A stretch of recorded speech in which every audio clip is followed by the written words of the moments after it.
This is Link to the Cast, your weekly dose of video games and nerd culture ephemera, available everywhere good podcasts are sold. I'm your returning party host, Dave Ryan. Garrett Kidney is away on assignment this week, presumably in cahoots with Jeff Jarrett somewhere, selling tickets for Wembley. But fear not, I'm joined by my other two co-hosts. Firstly, To Get Daddy, Mark Robinson. How are you, buddy? What's up? How's it going? Not too bad. How's your week been? Not too bad, not too bad. A week in the life of Two Cat Daddy. Yeah, they're actually getting on really well now. We've gotten past the swiping and the growling and the hissing stage. Is that just you and Maria? That is, naturally. Daddy put his foot down this week. We're one big happy family now, so I don't have to stress about that, and I can just stress about trying to get a camera working in a game. So that's my week. Yeah. How is the life of development, butting your head against a wall? Oh boy, it's like sometimes you run across an issue and you're like, all right, I have Google somewhere on this silly little internet place. I will find a way to resolve this issue or find an answer to a question. And you'll find like bits and pieces of different issues that kind of sound like the thing that you're trying to handle. And so you try to kind of like piece bits together and hope that something works out, and then it doesn't. And then you just kind of get back to square one and you're like, oh, good, that's 2 days I've just wasted on this. So, yeah, good fun. Developing a game. Wouldn't recommend it, but I'm sticking with it because I don't want a real job. Why would I want that? Rounding out the panel tonight, match of the day star Jack Lazell. Jack, how are you? Yeah. I'm alright, thanks, mate. I got a DM this week on Twitter. It's like, what's this about Jack being famous? Yeah, who DM'd I would say you? more like infamous. Yeah. And not for the first time when it comes to football-related banter. Yeah. No, it's also not the first time I've been snapped on a camera as well, although admittedly the first time it happened it was my dad front and centre as the 6th goal went in against Man City. As it should be. By the way, it's never us celebrating some sort of triumphant moment in our football history. It's usually me and the old man looking absolutely chuffing miserable, stood next to each other, wondering what we're doing with our lives. But hey, that's the life of a sports fan. Shout out to Big Dan. Yeah, Dan, you're right, mate. You definitely ain't listening. Big fan of the show. It's like, what's this bollocks you fucking talking about video games? I don't know, mate. Yeah. Oh, no, I listened to the bit with Mark. I like Mark. He does love Mark, so that is possible that he might just... I'd love it Still, if my dad... to this day, I'm not entirely sure why, but I appreciate it nonetheless. I'm not entirely sure he knows my real name. I'm not That as well. Yeah, I mean, he does refer to him as Slugger and Slenderman and like all sorts of kind of stuff, that dumb names that we've called Mark over the years. Could you promise me to do a homework assignment this week, Jack? Could you tell your dad that we now call Mark Two Cat Daddy and relay back to us his reaction to that? Yeah. I mean, he'd probably just like workshop that and then turn me into Two Cat Slenderman. Yeah, he probably would do that. Yeah, he'd be like Gary Cat two dogs or whatever. Like he'd just make a load of shit up. Gary Cat Two Dogs. Yep. Oh god, it's a fucking improv all stars performance here. But, yeah. I am tired. I could just imagine if, like, you know, one day we end up going to a school reunion and there's, like, everyone's got their labels and then there's mine. I've got a table to myself with about 400 different nicknames. Everyone's just like, why did you bring your dad? And yeah, Mark, your nickname list would be super, super long. No offence, mate. I can't. Old double feline Daniel over there. Absolutely loving life. How are you, Dave? How's your week? Yeah, I mean, good. Like pretty busy at the moment. I've hardly had time to stop and play much, as will be reflected in my play this week. But yeah, like it's heading. Like we're finally getting a bit of nice weather in Ireland, which is a little bit surreal. I had an unbelievable burger at the weekend. Like this is the curse of being in your mid-30s, that maybe an actual highlight of the week is a single burger. But I went to shout out to Bobo's on Dame Street in Dublin. That's I mean, I sit here getting excited about Bobo's even now. I've basically banned myself from there. So yeah, I had a phenomenal Cajun chicken burger.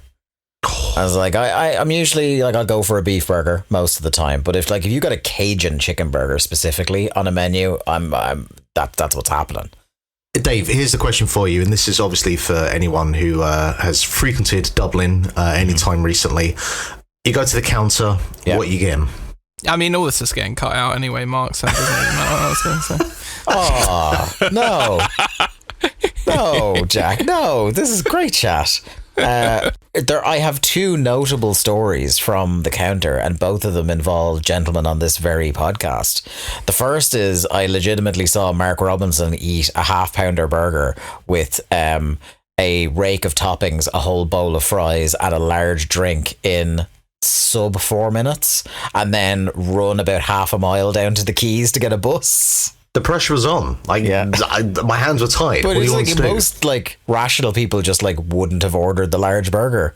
Might have just had a drink or just something small. Not Mark Robin, not Two Cat Daddy. I'll tell you Please what. don't offend me. And then Mark never lets logic get in the way of a good time. Come on now. The other one, I'll give the Of a good office. meal. I'll give the office to Jack here on this, because they also, as well as build your own burger, they do build your own milkshakes. And a source of much contention between me and Jack over the years have been what he did to his milkshake order and whether it was a stroke of genius or a work of pure monstrosity. Yeah, was that the one that has apple pie and pretzels in it that I put? And a third ingredient, was it like chocolate sprinkles or something? I think it was Nutella. Nutella? Yeah, I mean, it's I was just like, why not? I'm in Ireland. Fuck it. That is it's the popular tourism slogan here. I'm going to immerse myself in the culture of this here country by adding apple pie, pretzels, yes, and two of the Nutella traditional Irish dishes of pretzel and apple pie. Yeah, I mean, what else am I going to put in there? I feel like Poutine and potatoes? Come on now. I feel like a McDonald's apple pie at 3:00 in the morning after a heavy session is an Irish staple. I think it's a worldwide staple, that one. Yeah. You know me, I'm Mr. Worldwide. Right, that's your new intro on this show. It makes no sense, but yeah, Let's take it. smoothly dismount from this into what you've been watching this week, Jack. It's quite a sharp left turn. Yeah, let's do it. So I watched A Good Person. Do any of you know much about this movie or? No. Nope. Okay, so A Good Person is a movie penned and directed as well by Zach Braff. Oh, I know of this movie, yes. Yeah.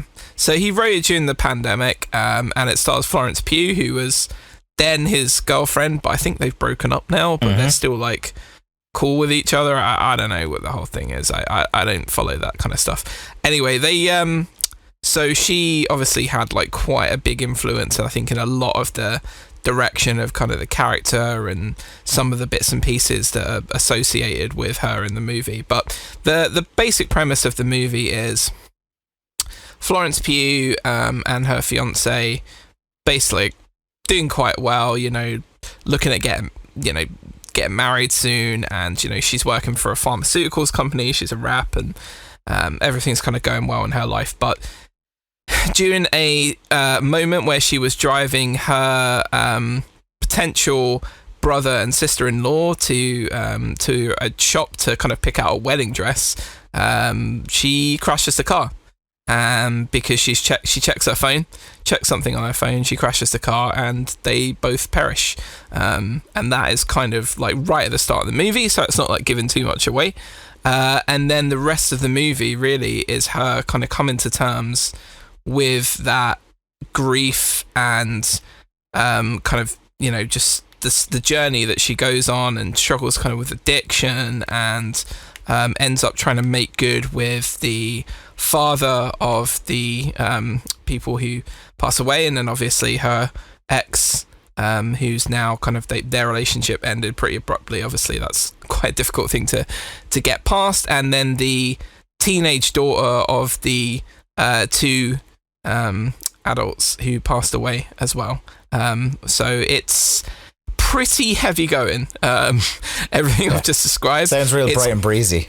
Yeah, it's pretty heavy going, but so Zach Braff kind of mentioned that he wanted to write something to do with grief because, I think he just lost his dad, and one of the people that he was really good friends with, who'd stayed, in like his guest house and stuff, her husband passed away during the pandemic. He got COVID and it really affected him, and he passed away. So based on direction of all of that stuff happening in his life, he decided that he was going to write a movie about grief. And genuinely, I think for anybody that's kind of gone through grief, grief, losing someone really close to you, or just any general feelings of guilt towards like a survivor's guilt of something horrible happening and you kind of making it through it, but maybe other people don't. And anyone that struggled with addiction, I think it's from a few different angles. I think it's a really kind of emotionally deep, very exploratory, very hard hitting movie in places. There are parts of the movie where there could be moments in it that get too schmaltzy, but I think they kind of hold off on it. Especially when it's like somebody trying to rediscover themselves and coming out the other side. But there's like a lot of gritty reality in a lot of what happens to the characters. Florence Pugh is a goddamn movie star. Like, she is just incredible, an unbelievable actress. Morgan Freeman is also in the movie, and he's as good as Morgan Freeman normally is, and like a little bit of a harder edge to him than what you would expect, I think, in some of the other movies that he's been in. But it's just a very tough to watch but rewarding movie to watch at the same time. It's not something that you kind of throw on while you're eating dinner, to try and cheer you up after a long day at work. It's something I've had it in the folder for a couple of weeks now, knowing that when I watched it I would probably find it difficult to watch because of all the themes and tough stuff in it, and I did, and it was tough to watch, and it made me very emotional in places, but I thought it was a really good movie. Thought it was really kind of true to life in terms of some of the feelings that people go through in these shitty, horrible situations that life can throw at you sometimes. And on this dumbass jokey joke podcast that we have, probably like not the easiest thing to talk about, I would say, but I haven't seen any other movies this week, and I've still just been watching It's Always Sunny, so there's a very big contrast between those two things in terms of theme. So I would recommend this movie, but definitely one to watch when you're in the right frame of mind, and especially if you're a fan of Florence Pugh. Like, it may be my favorite acting performance I've seen from her. She is that transformatively good, and she does a lot of singing and stuff in the movie as well. You can see how just talented and in all broad directions she is. So you can tell that she was like a bit of a muse to Zach Braff when he was making this project, and it very much feels like a movie almost dedicated to her talent as well as it is to the grief and trauma that he'd experienced as well. So A Good Person is a good movie, and I thoroughly recommend it, even though it is pretty difficult to watch. Well, we go from a good movie to a couple of very good TV shows. Much to Jack's delight, I have two shows that initially started with him heavily pushing them on me. So I am getting finally caught up on Ted Lasso. I'm into season 3. Yes. Just a fantastic show. I am loving season 3 of Ted Lasso, by the way, because every episode is like an hour long now, and I'm just completely enraptured with it every week. It's just big warm hug. Yeah, one of the great creative decisions going into season 3 is to assign the role of chief antagonist to West Ham United. Yeah. Definitely. Art imitating life there, I think. So that remains like a really solid show with a great heart to it. Extremely funny. I mean, Roy Kent is one of the most enduring comedy characters in a show in recent years. And it's Brett Goldstein's a genius, man. He not only is that, but he helped write the show, and he also helped write Shrinking, which is another show that I've really liked. I'm glad that he's just popped his head into the world in the last few years, and now he's just getting all of the love and plaudits that he deserves. He's class. I think this is one of those kind of of the moment shows that actually does live up to the hype. I think it's just excellent. You can't be cynical about it. That's the thing I love about it. Is I went into it even thinking, and I remember I reviewed the very first episode on this here podcast, however fucking long ago that was. Whichever episode it is, you can definitely find it in the archive. All of our old episodes are on all of the podcast platforms for you to listen to. So if you look at when Ted Lasso first came out and correlated to the week, you can probably find that episode. And I was just surprised by how much I enjoyed it, which, considering it's like an American interpretation of our game, you know, like as people would sort of arrogantly say, then it kind of stops being so much about the intense bits and pieces of football, and it's just very much a sort of human show, and all of the characters in it are just so lovable and so well-rounded, and you just start rooting for everybody. Like, there's not many shows like that where you just want everyone to fucking win, and in a lot of cases they do, and it just makes it super satisfying. And god damn it, is Bill Lawrence good at making you care about stuff. Like, even the silliest things in episodes of Scrubs or whatever that seem really important to JD and Turk, and he would make you care about it, and it's the same level that he's bringing here with some of these characters. And I love it. I love it, Dave. I think as well, one of the things that's great about it is it's accessible to people regardless of their level of knowledge or patience for football. My mum loves the show. I got my mum watching it, and she absolutely loves it. So it's like mum-proof. It's a very well-written show that doesn't focus on the football element, but also for people who are really into football, there is stuff there, and it doesn't do the thing that some shows, especially shows kind of show run by Americans, would do, where it's a cringy interpretation of football or a cringy adaptation. Like, there is some stuff here or there where you're like, okay. There definitely have been moments where I'm like, that's not really how that would go, but it's very minor. Like, even compared to something like, I think of a prominent UK show that was about football, Dream Team, back in the day, which was way more off kilter with reality. Yeah, that was a soap essentially, wasn't it? Same with like Footballers' Wives and like Footballers' Wives. Yeah, a bunch of different UK interpretations of like the world of football, even if not football itself, have been way further off the beaten track. So big thumbs up for that. And then the other thing, we'll let Jack take his moment of victory here, is that I have watched the entire first season and started the second season of Barry. Hell yes. Finally. How long have you been telling me to watch Barry? Since the first episode came out, and then more vigorously every series as it goes through.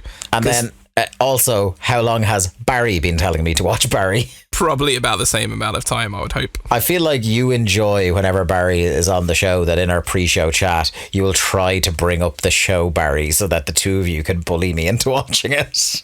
Yeah, because I knew you would love it.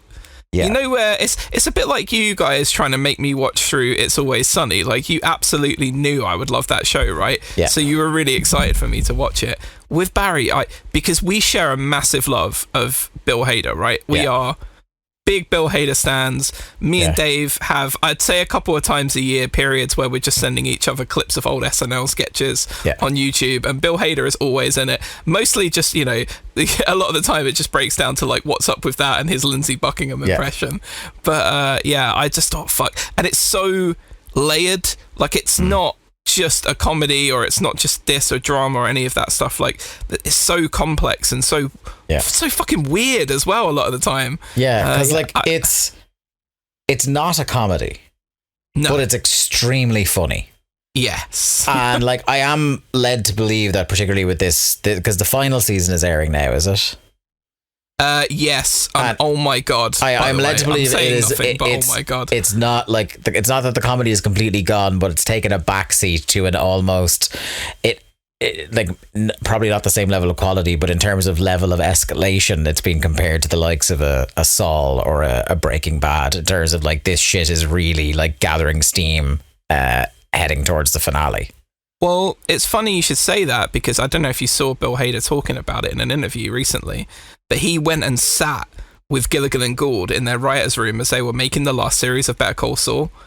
And it's clear from watching this last series of Barry that he's just like, well, I know this is the last series, so I'm going to end this show.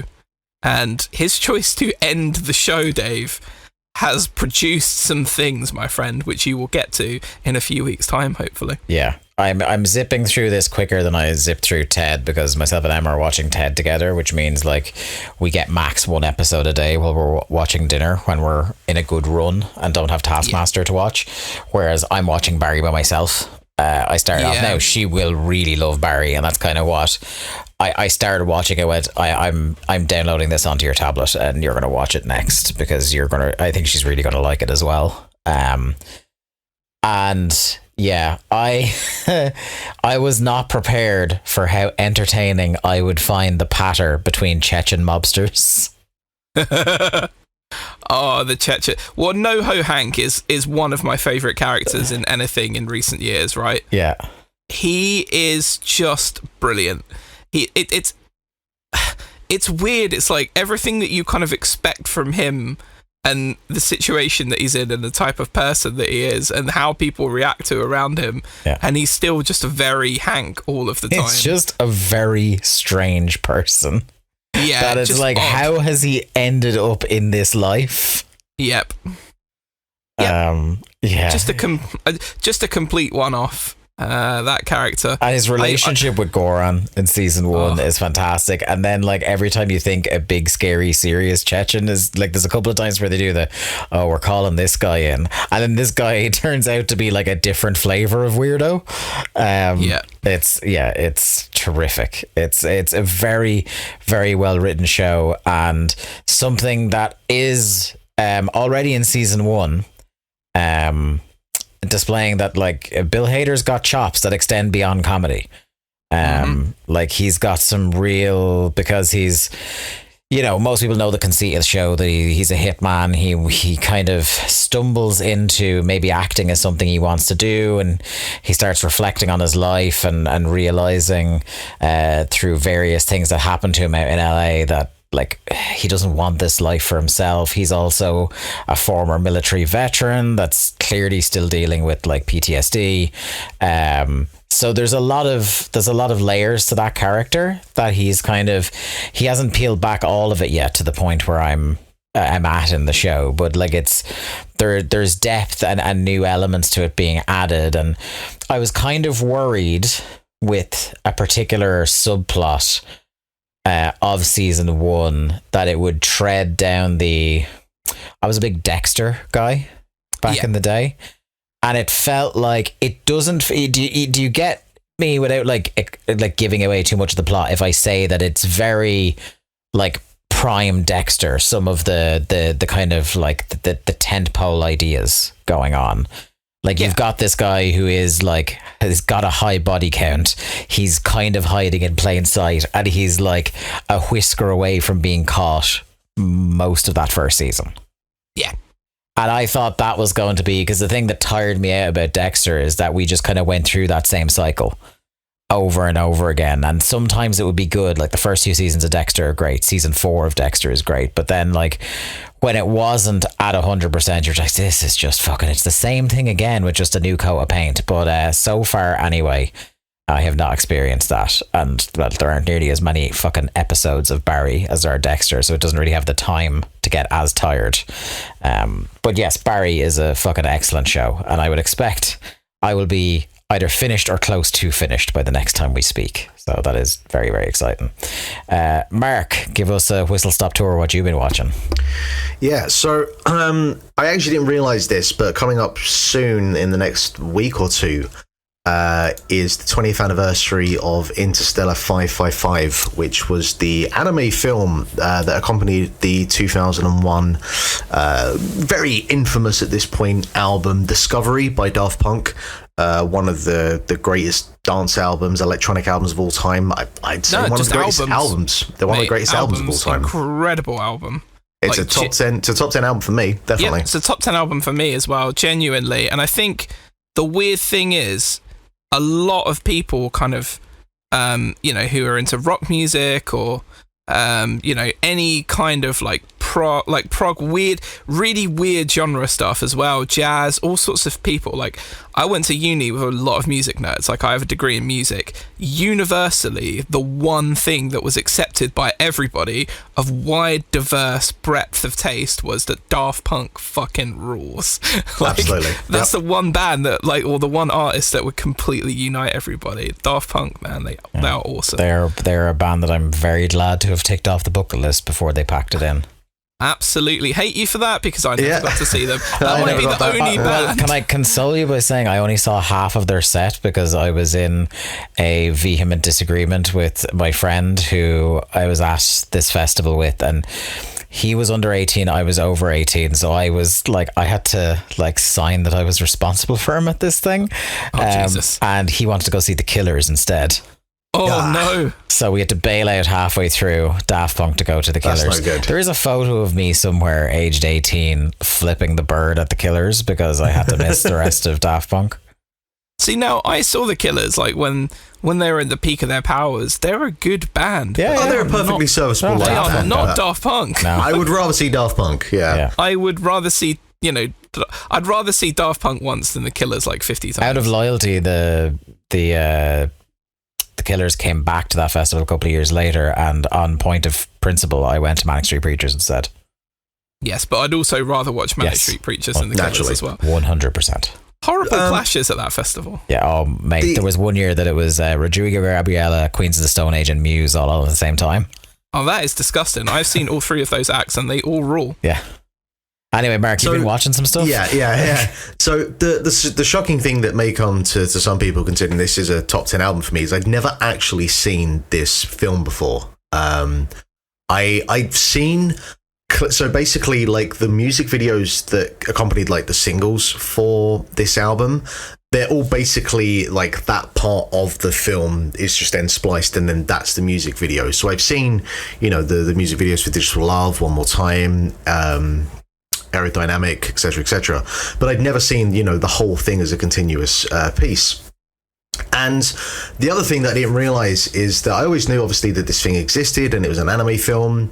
I didn't realize that this was actually produced by Toei Animations and directed by Kazuhisa Takenouchi, who basically, for anyone who doesn't know, Toei Animation, a lot of very, very famous anime productions, Dragon Ball Z, One Piece, Digimon, there's a whole bunch of stuff in there, and Takenouchi specifically did a lot of work on Dragon Ball Z.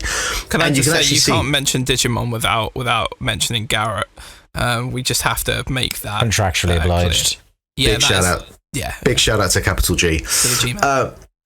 So, and you can see that actually in like a lot of the production, a lot of the kind of character designs, because you can look at like two bits of anime and just come to the same conclusion that it all looks the same, and it isn't really the case. And I have, over the years, I am a noted anime hater, but there's a specific type of anime Really? there's a lot of anime that I really do not like. You're a huge Ghibli fan, though. Yeah, but that's because I don't really consider that anime. That is Japanese animation, but it's not anime. Oh, you're like one of these comics versus graphic novels people.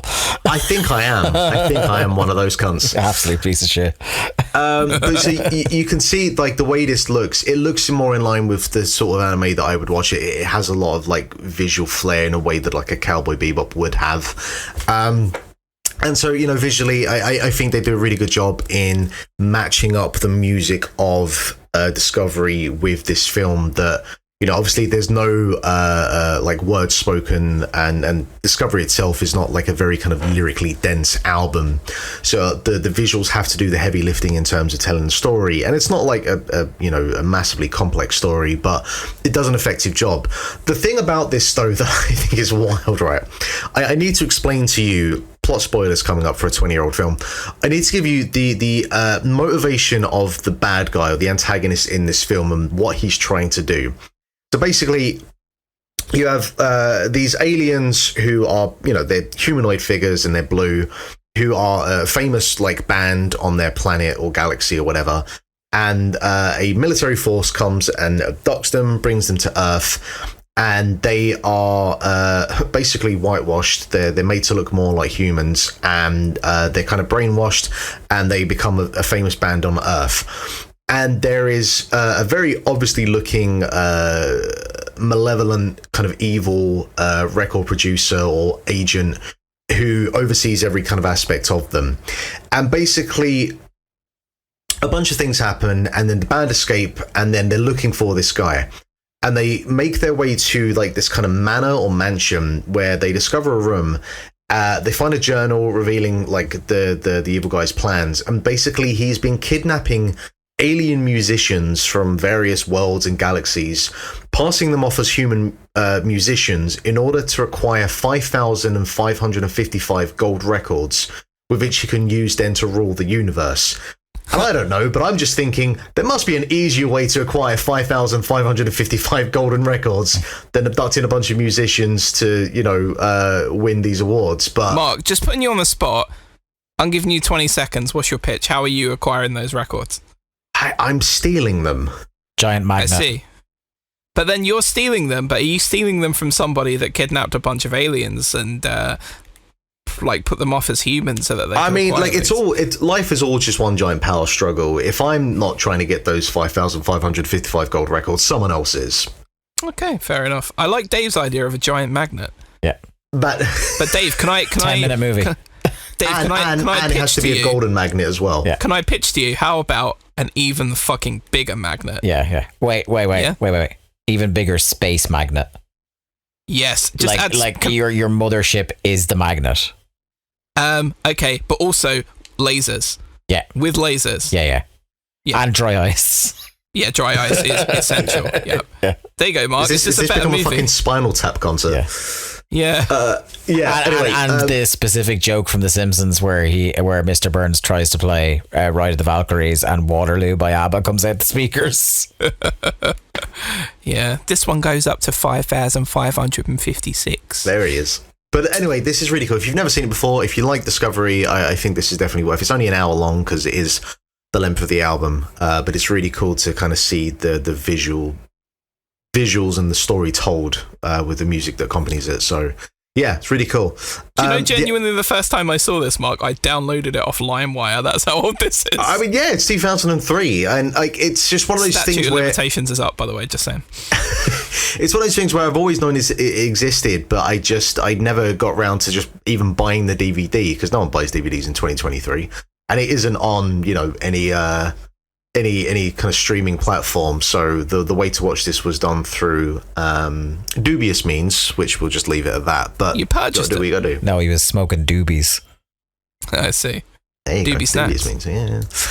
The other thing that I've been watching, this is one of those things that I've kind of been watching vicariously through Maria, where she's watching it and I'm sitting next to her with my Steam Deck and occasionally looking up. But I've actually been paying quite a bit of attention to it. It's a show called Atlanta, which is an American comedy drama created by Donald Glover, everyone's favorite. And it's, as you could imagine, it is a show that takes place within the city of Atlanta, Georgia, USA.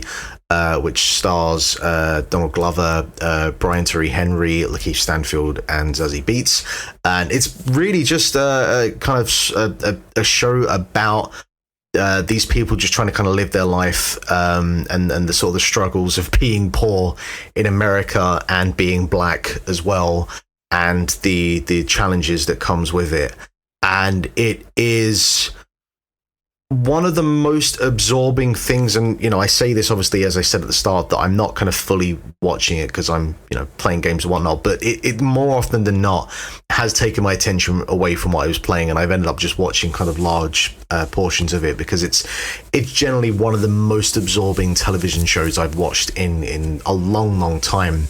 And there's so many like little things about it. Like I love the way that this thing is shot. There's so much attention to detail, and they'll do these things where they'll just be like a 10 to 15 second still shot of like Donald and ZZ and their kid just kind of sitting there as like a kind of broken family because there's a sort of on-off relationship between those two. And there's just like a 10, 15 second clip of them just like around the table eating. And it's a real like, you get these clips where it just kind of dawns onto you like these are just real people trying to live their lives and trying to do what they can. And like the kind of main crux of the story is that Donald Glover's character, he is the cousin, I think it is, of a rapper called Paperboy, and he acts as his manager, and basically trying to get Paperboy to become bigger, become more successful. And there's a lot of stuff that comes with that, and challenges that comes with that. Glover, his character is very, very poor. They're all very poor, so there's a lot of just downtime of them just kind of sitting around smoking weed, playing games, and just doing what they can to get by. And I think that the very kind of real elements of the American life, the American structure, the American dream, it's all just kind of put on display here. Of there's like the kind of version of America that you can kind of think of with the glitz and glamour, and then there's the very kind of real urban side of it that you a lot of the time is just kind of pushed to the side, and you don't really get to see it, and it exists. It is there. And I think that Donald Glover, and I don't know much about his upbringing. Obviously, he's the son of a famous movie star, so I don't know how much of this he lived through, so I can't speak to that. But I'd imagine even if he didn't so much himself, I'd have to imagine like just the way that this is shot and the way these characters live their lives, there was a ton of research put into this to make this feel as authentic as it does, as it comes across. And it's also a very funny show. Like it classifies itself or qualifies itself as like a comedy drama. And even, there are elements of like surrealist comedy. There's an episode in season 2 where there's, for all intents and purposes, a character that is shall we say, a playoff of Michael Jackson, and it's like a kind of bottle episode, and the show does this. It does quite a few of these like bottle episodes where they take minor characters and they'll do a story with them for like 30 minutes. And they're like these kind of short stories, basically, and they're incredibly absorbing. And the one with that episode in particular is really, really worth checking out. And yeah, I think we're close to the end of season 2 now, and I believe there are 4 seasons of this. So I don't know what happens with 3 and 4. We'll probably get to them in due course. But I think this is really, really worth checking out. And for me to say this, someone who doesn't watch a lot of like television, I think this thing is unbelievable. Yeah, I've watched like most of I was saying this to you, like I watched most of the first season of it. Yeah. And yeah, it's really good. And it's just one of those, like, because we are so absolutely overwhelmed with great TV in this day and age, like if I start getting distracted by anything, I never come back to it. And I always keep me just like, yeah, I need to get back to Atlanta because it's great. And there's no reason why I stopped watching it. So yeah, that's just a casual reminder to me. And also, Jesus Christ, the amount of awards that this show has won. Yeah. I was like looking through the other day. Incredibly well written show. It is. It really is. Donald Glover's like sickeningly talented, isn't he? It is. It is disgusting because I didn't really become fully aware of him until a couple of years ago when Maria sat me down and like started watching Community, and she's a massive Childish Gambino fan, and I'm not as much of a fan of his music. He has like some of his stuff that I quite like. His early music I'm not too big on, but like Redbone, that song and the album that accompanies that, I think is a really beautiful album. And then obviously This Is America and the kind of the visual statement that music video makes. He's an astonishingly and irritatingly talented human being. Sickeningly so. And it's almost reductive to like call This Is America just a song. Like, do you know what I mean? It's an art installation. Yeah, it's incredible. It's one of the best music videos. Like in an age when no one's really making music videos, he made that, and it was like fucking knocked me out, and it still knocks me out every time I watch it. It's incredible. And another annoying thing about him is he did like stand up in sort of early 2010s. His one stand up special is great. It's pretty good, isn't it? Yeah, it's pretty good as well. You're like, fuck, man, this guy literally can do anything. Yeah, it was like a Comedy Central hour special. It was really good. Yeah. His impressions in particular of Chris Rock and Tracy Morgan stood out to me in that. Yeah. He's just still a very he's just a very likable person. So like the way he tells his stories, he comes across really well, and he hasn't really gone back to stand up since. And you just think, wow, he's this like, guy really I've went for done that. He could smash it. Yeah, I've done that now. I'm going to move on and be great at something else. Sickening. Yeah. Gonna go write and direct an award-winning show. Fucking hell. Moving on to video games now, and here's your Elden Ring minute. I'm at 120 bosses spelled at the moment. So we are. Is that halfway? That's more than halfway. Yeah. Wow. So we're sucking diesel. I have gotten up as far as the Royal Capital, but now I've doubled back to try and finish off the last few bosses in Caelid that I left. As much as Caelid has a reputation of being like a horrible place to just walk around, particularly aggressive with a lot of beefy enemies in it. The north of Caelid into Dragonbarrow, even at the stage of leveling I'm at, where I'm over the level 100 mark, North Caelid and Dragonbarrow fucking suck. There's a couple of bosses up there that are real pricks. And I have been informed by a friend of the show, Sean McGee, that there is one particular boss that I am heading towards in the next couple of hours up there. That's like my last boss to clear in Northern Caelid. It's in like the Divine Tower in Caelid that is particularly sucky. But it's one of those that I think will embolden me when I beat it, that maybe I can take on Millennia Blade of Miquella when I get to her eventually, but that's a long way. I am, in terms of not only bosses, but just in terms of like kind of keeping one eye to guides, I am more than halfway towards the Platinum trophy in that game as well. So watch this space. Your Elden Ring. Is that like the hardest platinum on PlayStation Network? There's a surprising amount of people that have a platinum for it, because I think a lot of people that go through and start collecting a lot of trophies are the type of people who play this game. Yeah. But it is one of those where if you just like have a look, there's a very basic trophy that's just like get through the tutorial and light the first grace when you come into Limgrave. And you'll see the percentage of players on PlayStation that have that is quite high. And then like the further you get down. But that said, there is a surprising percentage of people that have the trophy for beating the final boss. So I guess it's a thing where like there are a lot of people who weren't Souls people did play this game, but a lot of people who either did for the first time or are already fans of these kind of games, once they got into the rhythm, they stuck with it to the bitter end. So that's really interesting, because I would have, like you, Jack, I would have expected it to be a really, really low percentage. But in terms of like statistics, it is much, much harder to get or is much less statistically likely you'll get a platinum in an EA Sports game than in Elden Ring. You're talking to a man who platinumed EA Sports PGA Tour within a few weeks, though, mate. So, when I got a platinum on FIFA one year, and that was like less than 1% of people had that platinum. Whereas I don't want to speak out of school, but I think it's somewhere around like the 20 or 30% mark have the platinum in Elden Ring. Which I think people just love Elden Ring, right? They just want to do everything they can in it and keep playing. Well, that's it. I love it so much that part of the reason, apart from to prove I can do it, is that I want to stay in this world for a long time, and my save is about 80 hours now.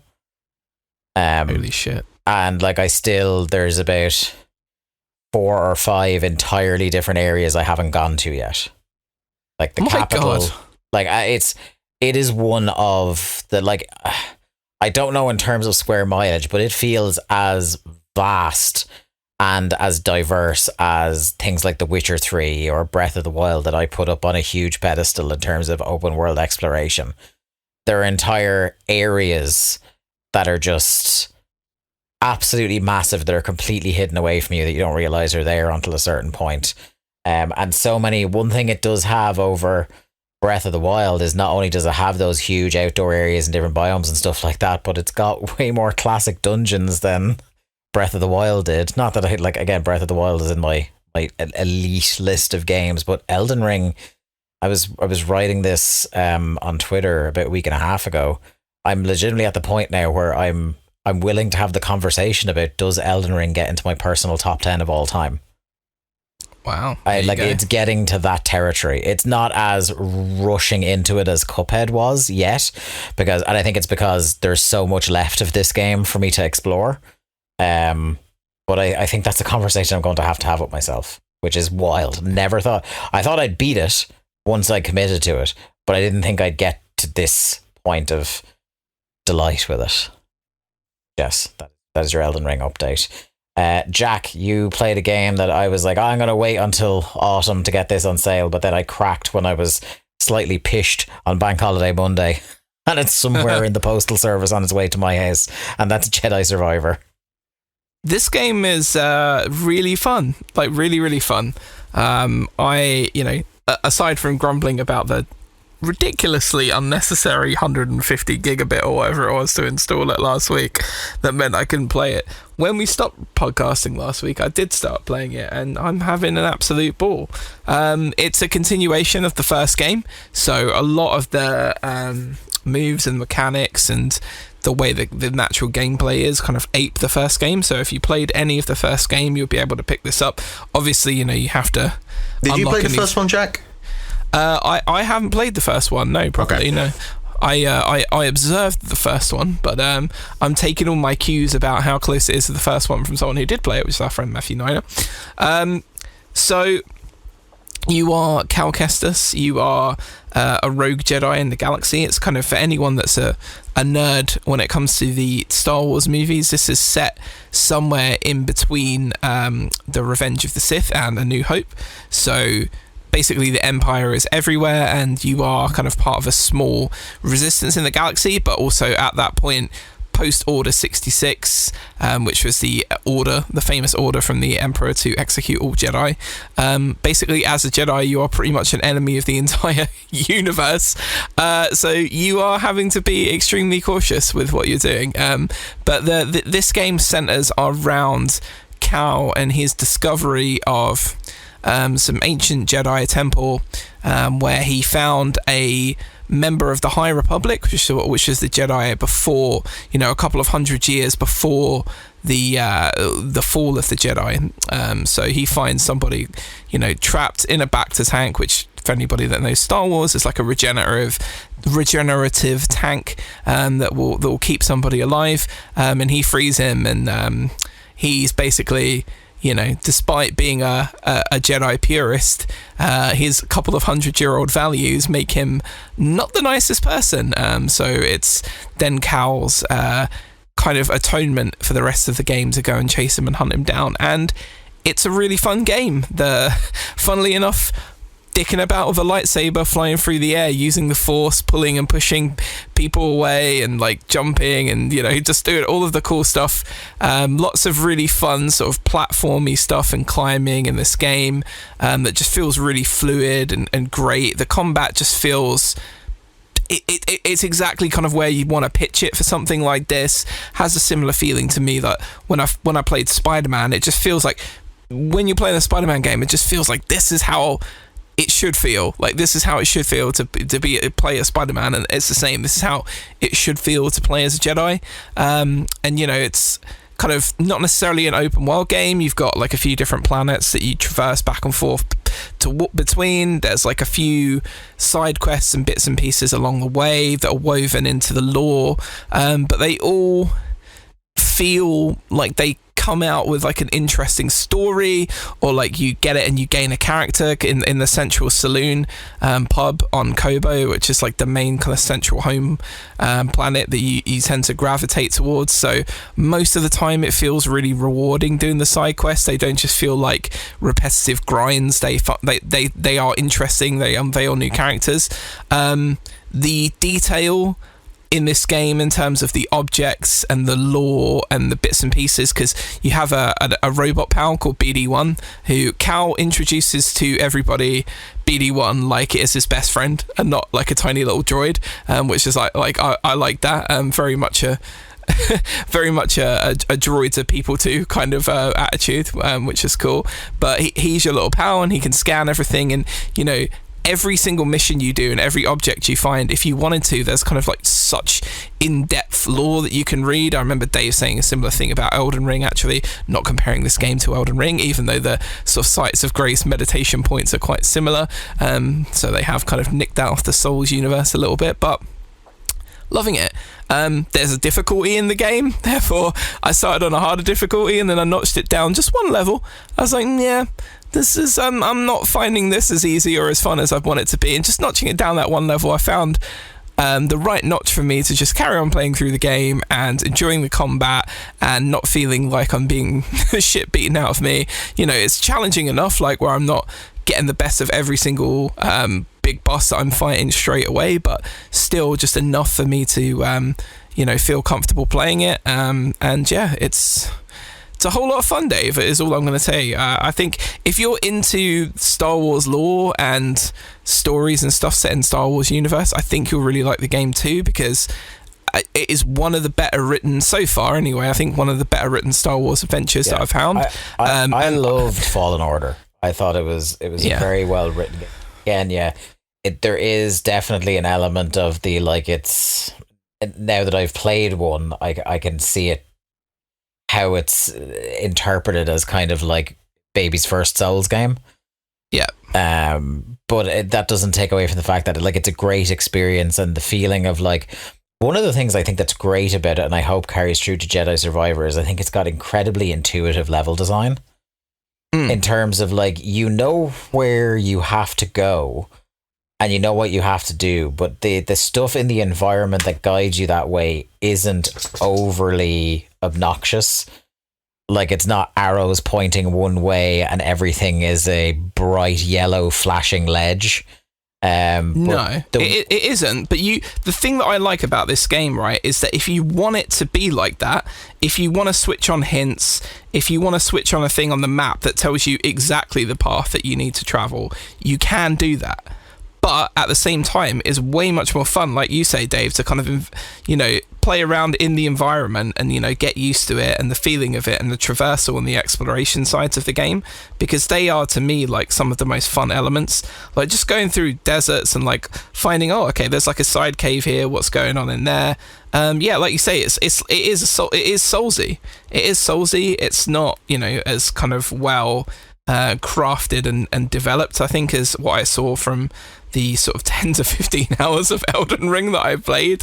But yeah, if I feel like, honestly, like if this time last year, like if Elden Ring had just been this, just been Elden Ring, like the way you've described it, but with the difficulty mode that's in this game, I would have absolutely flown through that.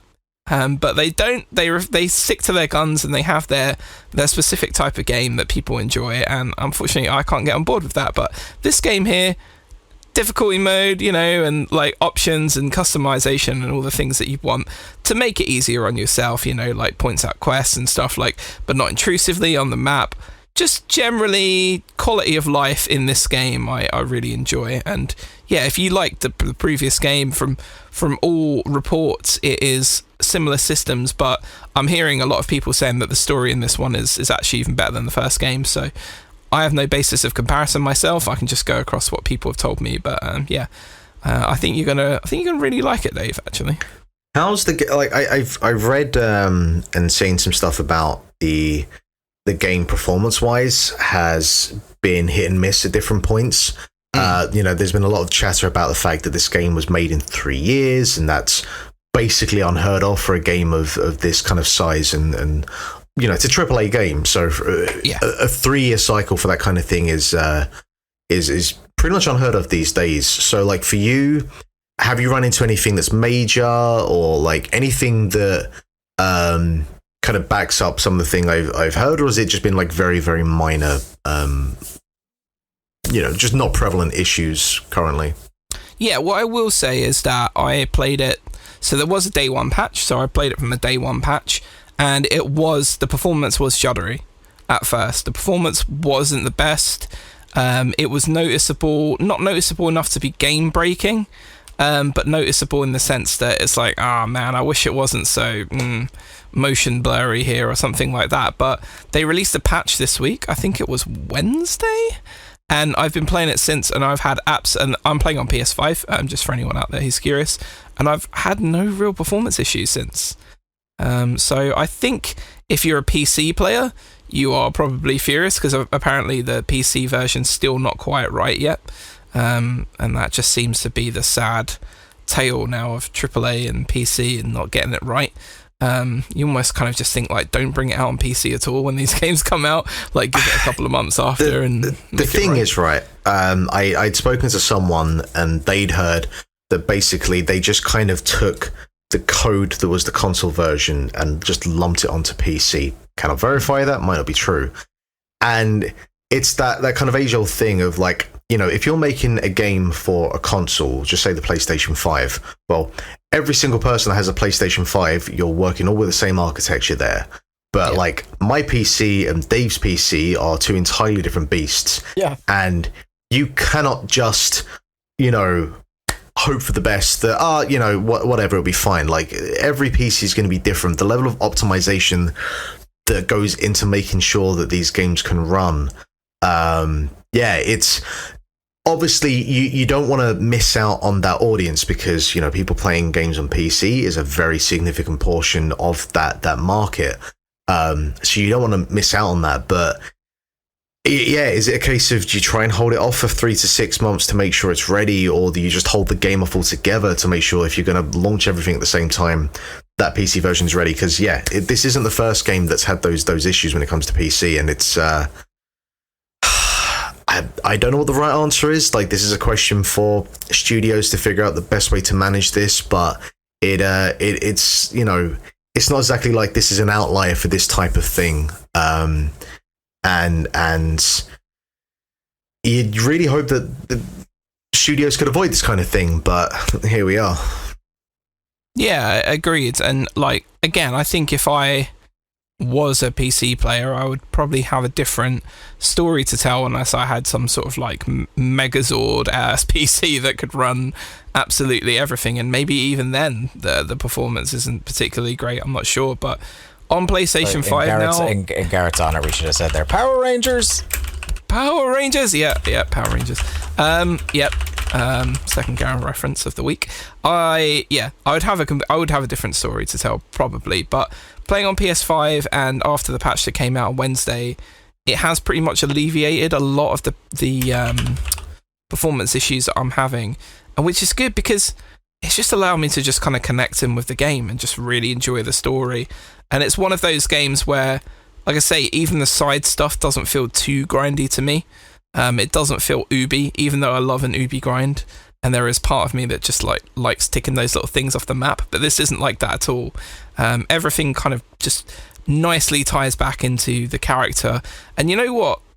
Do you know what I really enjoy about this game? And I know this sounds like silly, but it's so true, is that Cal Kestis is a really likable main character.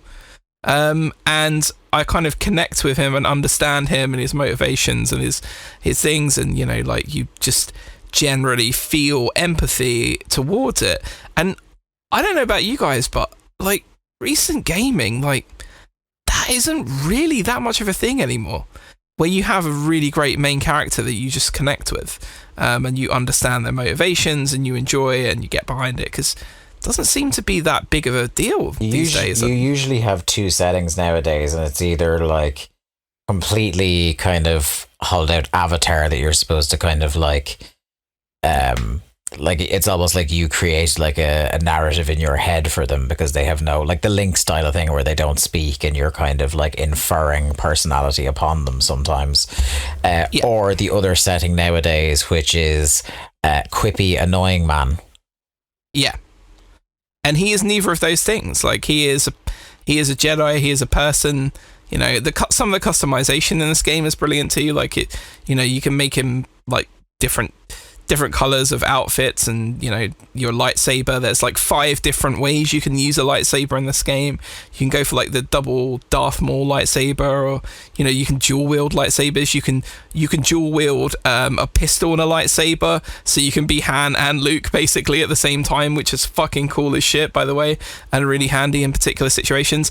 And there's like a cross guard thing, which again I think is like another, this is basically them going, yeah, we just do want to be soulsy, because the cross guard is like, it's, you hold the lightsaber like you would a broadsword or like a longsword in a Souls game, and it really, if it's much more powerful, the attacks with it, and if you are good at dodges and parries and all of the things that you kind of associate like a really top quality Elden Ring player with, then if you use crossguard, you will absolutely blitz through this game and just destroy everything in your path pretty much. So it's like if you can kind of master the dodges and parries and the timing and stuff. To me, I like the dual-ended lightsaber because it is a bit like, yeah, you can learn some of the skills and as you go and unlock the skill tree, which isn't too deep really. And the of course, because Darth Maul was a pimp. Yeah, Darth Maul, of course. Yeah, PIMP, Ray Park, shout out. Shout out Peter Serafinowicz as well. Yeah, shout out Big Seth. But you can play it in a sort of button mashy way as well, if you want to. You don't have to learn any of the skills. You can get one or two of the lightsaber settings, and you can put it on story mode, and you can just fucking button mash your way through the whole game if you just want to play it because you want to play a really great, Star Wars universe story, and that's kind of what this has been so far for me. So, yeah, thumbs up all around. I thought I would enjoy the game, but I didn't think I'd enjoy it this much. I'd say I'm enjoying it more than I expected. I don't want to say hats off EA because yuck, but the last two games I've played are EA games. Maybe I'm part of the problem. Hats off the individual designers rather than the publisher. Yeah, exactly. Yeah, hats off. Especially hats off to whoever wrote the story of this game, because it's clearly somebody with a deep knowledge, appreciation, and affection for all things Star Wars. So go play a Star Wars, everybody. I'm kind of curious what I get it if now that I've been playing. Now that I've been playing Elden Ring in between Fallen Order and this, like, am I just going to rinse through it? Quite possibly. It'd be an interesting. But then you can shift the difficulty around if you feel like it's like too easy. If my brain has been rewired by it. But you mentioned the kind of boss challenges, and speaking of big bosses, we come to Mark Robinson. Great segue. All right, how's it going? I played a little old game and completed a little old game called Metal Gear Solid for the PlayStation 1. Mm-hmm. You might have heard of it. Might have inducted 4 entries in this series into the book club. Might have popped up on this podcast once or twice. Might have made it a massive part of myself and Dave's personalities. If you had waited maybe only a couple more months in China, we probably would have got all 5 entries in. Probably. Yeah. 4 was the one we knew we were never going to get in under your watch. The episode, or Metal Gear Solid 2 episode, the lost episode with me, you, and Keith Broney reviewing Metal Gear Solid 2 is, to this day, one of my great sadnesses that we never got that podcasted. So, I infamously, on this show, have never been a fan to the degree that you two are of Metal Gear as a whole. I've never completed a Metal Gear game. I have played elements. I've played elements of 1, 2, and 3. And I was like, you know what? I'm going to sit down and I'm just going to play and complete one of these bastards. And so I went with the original. Very unlike you to actually start with the first entry. Because normally it's like, let's start with fucking 4. I should have started with 4, but I don't have like the means to play 4, so that's why that was the case. And I wanted to stream it as well. So I started with it, and over the course of the last 5 weeks, I've been streaming. I streamed the whole thing. So if you want to kind of see like my real-time reaction to it, you can go and watch it on twitch.tv/Lithium Project or on my YouTube channel at Lithium Project as well. Yeah, you can see Mark cheese and save state his way through the game. Look, I tell you what, I will get to the way this game loads and saves and whatnot, but I had previously played up until just after, I think, around about Psycho Mantis is where I remembered on my original playthrough. I remember back in the day I was playing it on the PS Vita. And a lot of the issues that I had at the time remain still to this day, and being able to progress further and see the rest of the game only compounded that when this game takes you into a 3D space, because the game acts like top-down 2D for the most part, but when it takes you into a 3D space, the game just, it's not set up with that in mind. And there's the bit where you're going up the spiral staircase, and it just does not feel intuitive at all because it's trying to use the D-pad in a 3D space, and it's just it's not optimized for that. And that bit got quite frustrating after about the 6th or 7th attempt to get it done. Look, there are obviously the things about that game. There's nothing I can say here that hasn't kind of been repeated or said on 1,000 different podcasts or YouTube videos. for its time, it is an incredibly ambitious and audacious attempt to fuse cinema and film and, you know, the backdrop of the Cold War and the kind of fear of a nuclear holocaust and the inner workings and shadiness of government and all of these kind of shady actors that you don't see in the kind of public eye. And Kojima, he gets that and he brings that, and for the most part I think is fairly successful in terms of turning that into something that could work in a video game. And, you know, like, he was one of the first to do it, and video games for the longest time since have been aping off of what he did with this. And even for a game that's from 1998, and obviously, you know, it's a PlayStation 1 game, so the characters do look a bit stupid, but I think that the kind of atmosphere and the, you know, the stakes as they get raised throughout with the way that the story escalates, I think he does a really effective job with all of that.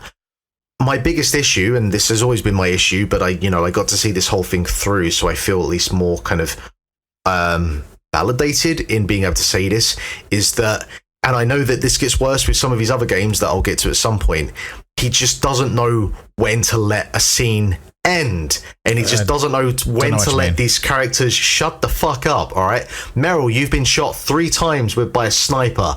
I think instead of going on a 15-minute monologue, you should worry about not bleeding out. How about that?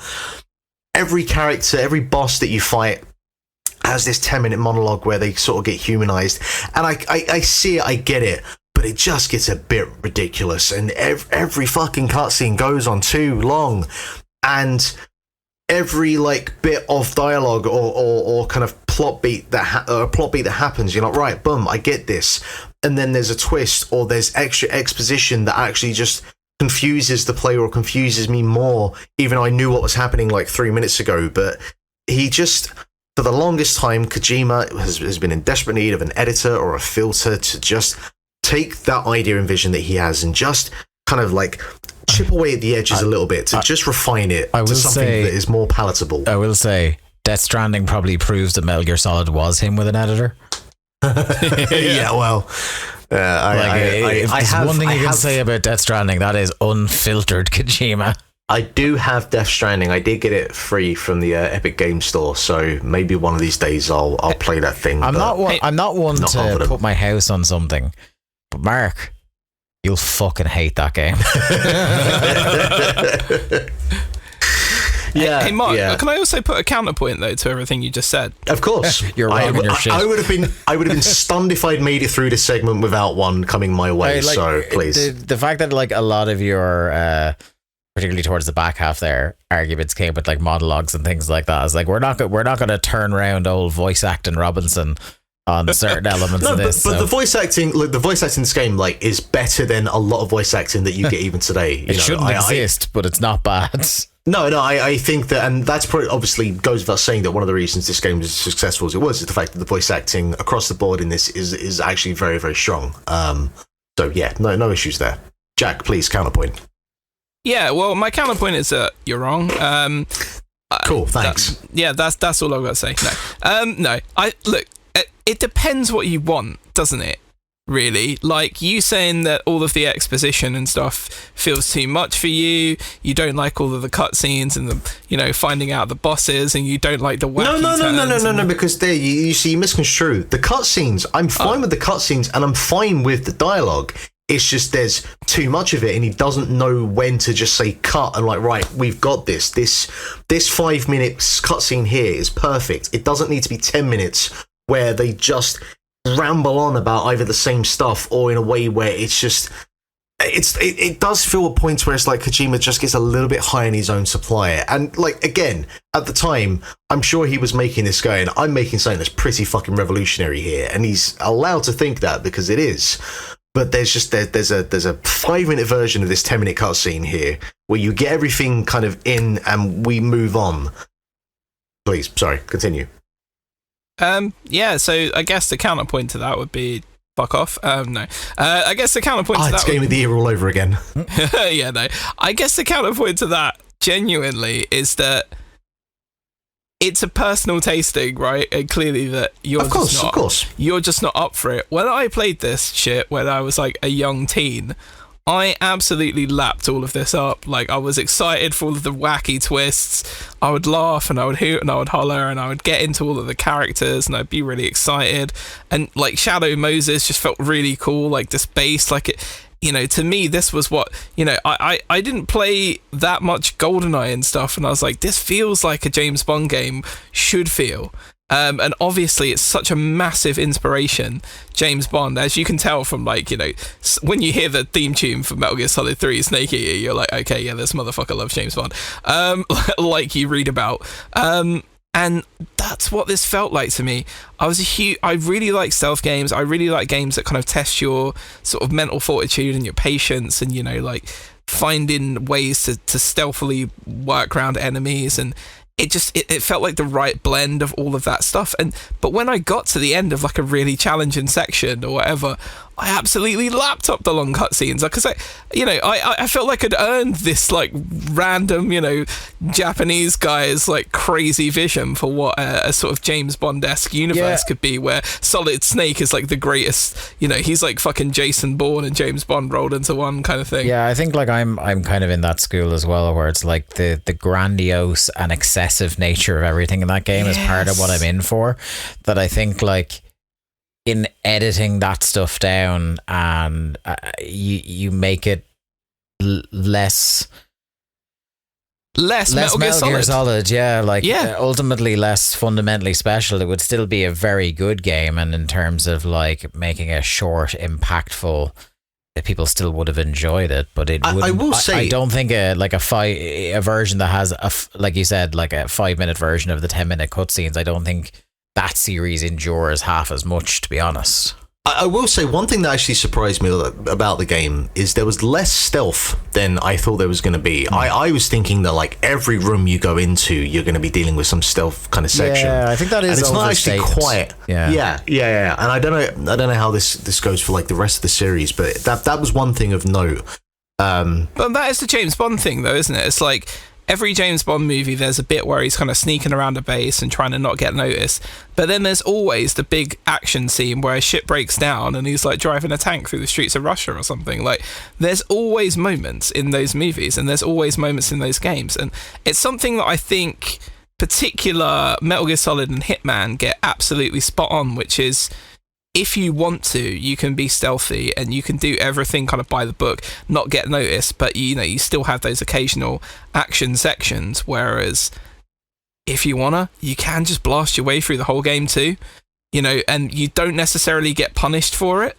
Like, you might get punished in the sense that you might not get like a good score at the end of the game and unlock the, you know, the stealth chip that you can be invisible with and all of that stuff, or bandana, or kind of whatever you unlock at the end of the game because of the way you play it. But it does give you the option. If you want to just fucking run and gun through Metal Gear Solid, you can. Well, the problem with that, and this I guess leads me on to my biggest issue with the game. There are two things, actually. First of all, you probably remember this more specifically, Dave. You remember the Dara O'Brien bit about Metal Gear Solid and the crouching? Yeah, steak. Yeah, steak. That was me. That was pretty much me throughout this game. I, for whatever reason, just could not get a grasp of which button was the crouch. And anytime I panicked, I was on the floor or I was in a crouch, and I would just die and die and die. But that's on me. I'll accept that one's on me. My biggest issue with the game more than anything else is, and you know, like, make the pushback that you want to make, but the combat overall in this thing, it's not very good. And the biggest issue that would occur is anytime you would have an enemy, if you had an enemy that was like dead on your like your 12 or your 9, like your X or Y axis, it was fine.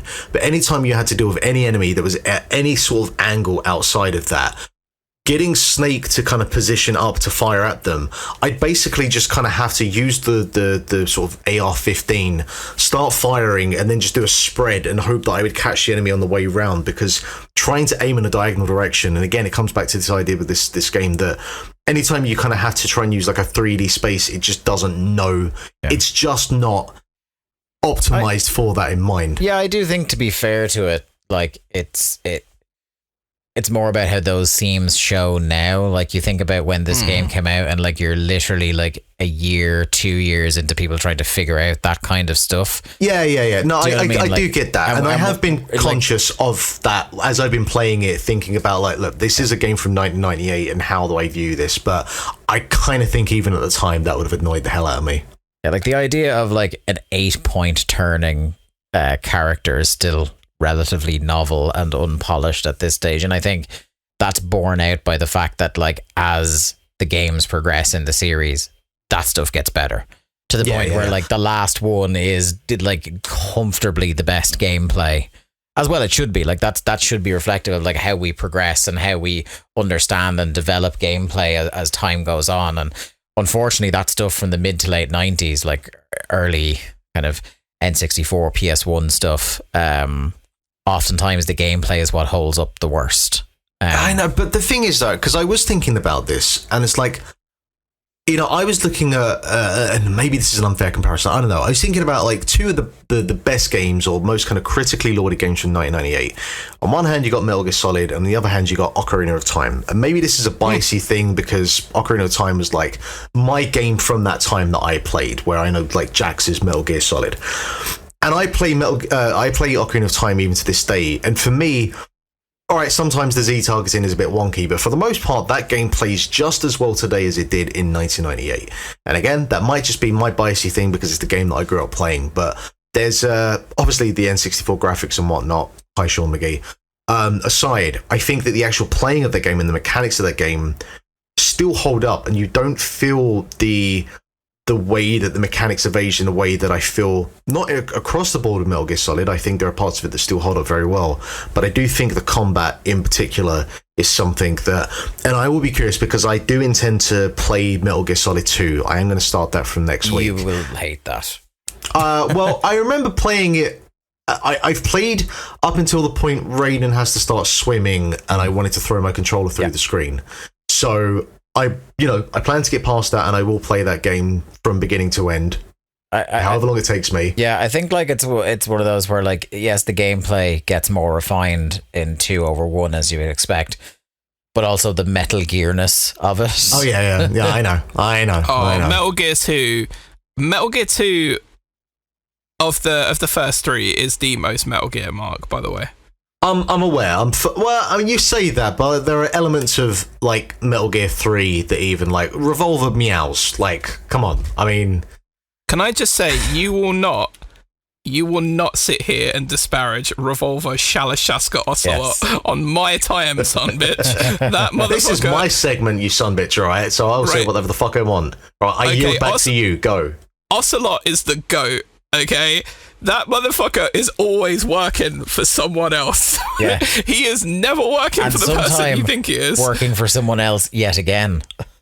Yeah, he is working so much he works himself into a shoot and then works himself out of a shoot back into a work again, Mark. If ever there was a fictional character in video games that you could say worked themselves into a shoot, it's Revolver Ocelot. Yes. Anyway, so that works on many levels, and that's a great joke. Metal Gear Solid, I went 3.5 out of 5, so do with that what you will. I mean, that's probably higher than I would have expected you to score it. So I absolutely can see, like, you do play through it, and this is the thing, and you see it as I was playing it.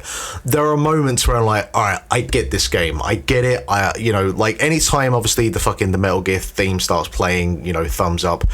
A couple of the boss fights, while they can be frustrating, there still is the simple fact that there is a cinematography to this thing that just other games were not able to do at that time. And there are elements of the story and the narrative where it raises like the stakes in a way where, again, you're just like, all right, I get it, I'm on board, let's go.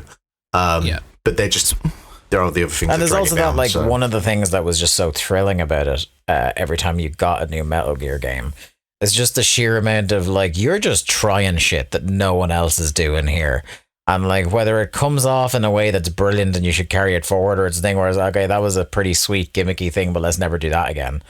Like, I think about the whole, like, the Psycho Mantis, like having to switch the controller ports and the being able to put your DualShock down and have him levitate the controller across. Like, all that shit is like, who the fuck is doing that shit back then? You know, and Yeah, again, like- you know, he like, and that is Kojima as a whole. It's like there are those sort of little touches that he thinks about that other people don't, and I understand that is part of the charm of him and these games. But I do think that there is those little things he does, which do, you know, take a game from being just another game to something quite special. But there is the sacrifice of like the kind of core gameplay mechanics. It's like I wish there was a little bit more of a balance. And you know, as I get through 2 and 3, I'm never fucking playing 4. I'll say that right now. I'm not watching a 90-minute cutscene. I will be looking forward and interested to see how those things are adapted or changed or evolved over 2 and 3. So yeah, I can't wait till you finish this series, and in an attempt to put like all the ghosts of your past to bed, then you start a Twitch series of playing through all the Quantic Dream games in order. not in this fucking lifetime. I'll tell you that much. Hey, Mark, can you play a Life is Strange? I just want to see how that affects I you. like a Life is Strange. I played Life is Strange. He got on, but like Quantic Dream, I've sat beside Mark, and Mark can barely even tolerate watching me play Quantic Dream games. Yeah, no, Life is Strange is a good game. Quantic Dreams games are not. I just don't play, like, I didn't play Life is Strange 2 or whatever the last one was, so that's my issue. Oh, man, the last one was so good, and like none of you played it. Even I don't even There's think always going to Barry be played one. it. There's always going to be one, Jack. It's just there's too many games.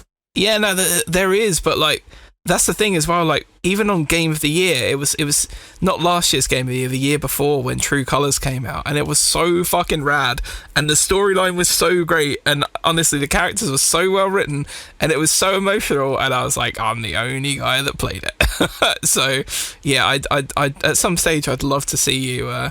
You know, if this is the thing, if you had a Patreon for your Twitch account, I'd be like the highest subscriber, and I'd just be. I mean, paying it's a you Twitch to play account. games You can on just subscribe to the Twitch channel. Subscribe to Prime, even. I know, but I need to I need a But level. not Mark. until he's done it.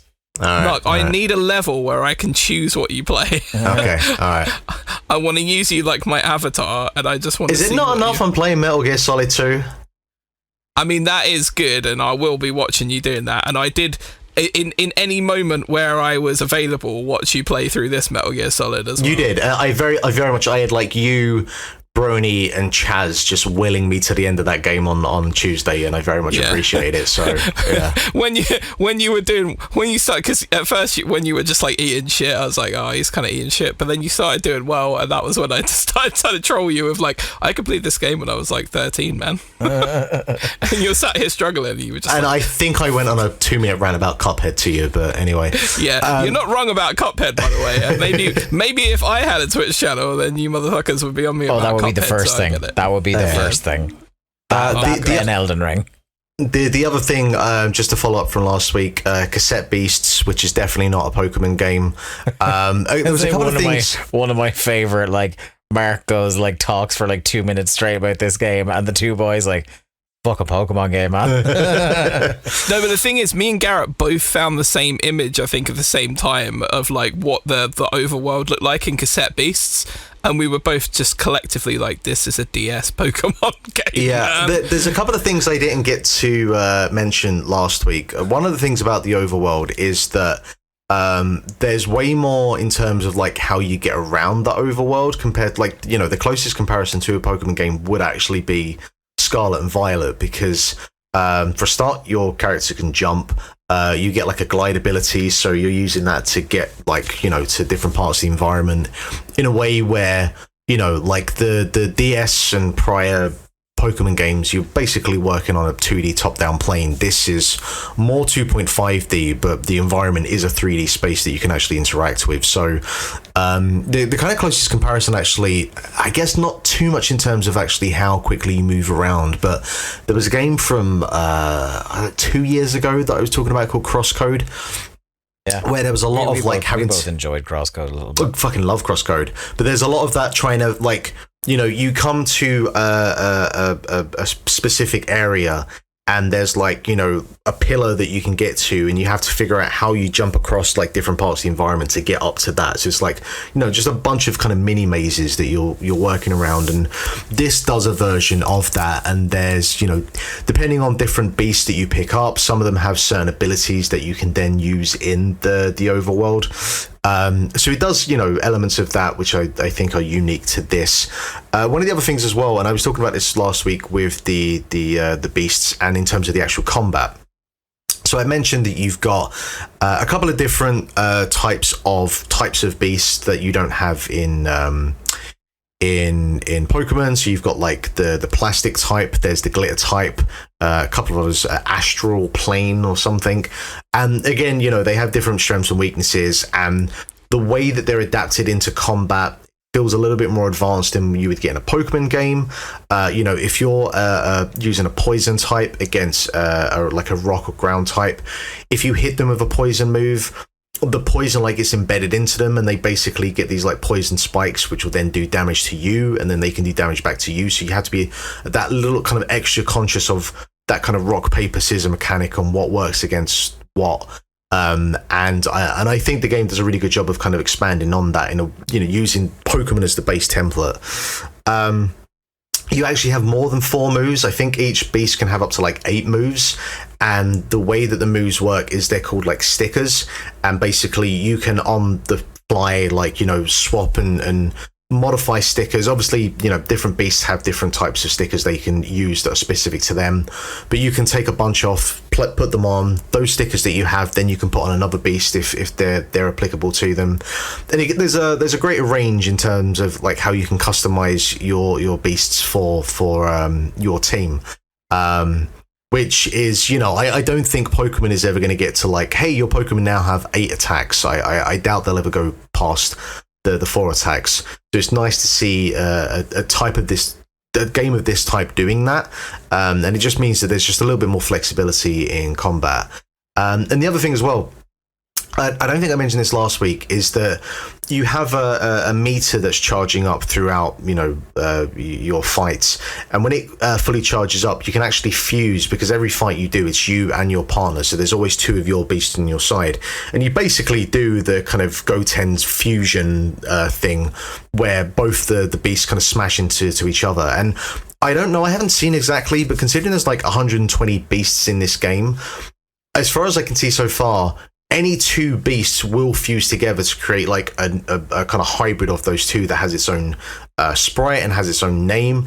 And basically all of the moves between those 2 then are available. And the game uses like a kind of AP meter where every move has an AP cost. It could be 0, could be 1, could be 2. And then every of these beasts, depending on what, if you've added extra buffs to them, or I don't know the specifics, but you can have like, every move that you do, or every kind of round, you get like an extra 2 AP added. So if you do an attack that's 0 AP, that means you have 4 AP on the next attack. And then, your more powerful moves that have 4 AP attacks is when you'll use them. And so when you fuse these 2 beasts together, you have more AP that like grows quicker, and you have, access to a kind of wider range of attacks. And there's just a little bit more to kind of work with compared to like a typical Pokemon game. And I don't know, the game has actually kind of really stuck with me, and I do have an issue with the fact that you're always having to go back to like one specific kind of home base before going out to other areas. But the game does have an instantaneous fast travel system to like, different points in the map. So once you unlock those, it's easier to kind of get back and forth. But I don't know. I think the game does have enough to it that I do think I'll see this thing through. It's not going to be a Pokemon killer. I don't think that's really the intention, considering this thing has been made by 2 people, which I think is incredible for the amount of kind of custom sprites and animations and stuff going on. It's really impressive, and I think that this actually does have a low-key banger soundtrack for the year. I do think that even if you play it for a couple of hours, because again, it is on Game Pass for PC at the moment. I imagine when the console releases come out, it'll be on Game Pass for that as well. But I think that it's got a really strong soundtrack, and it's worth checking out, even just for that, for a couple of hours. So I do like Cassette Beasts. I do think it's worth playing. If you like Pokemon games, I think it's worth checking out. Yeah, I've downloaded it. I'm going to give it a go this week, I think. The fusion thing seems really cool. I don't know if you just hadn't maybe explored it that much last week, but I think that seems like an original concept of a, like if you could merge 2 Pokemon together and not like in a sort of like cloister and slowbro type of way, like that would be pretty cool.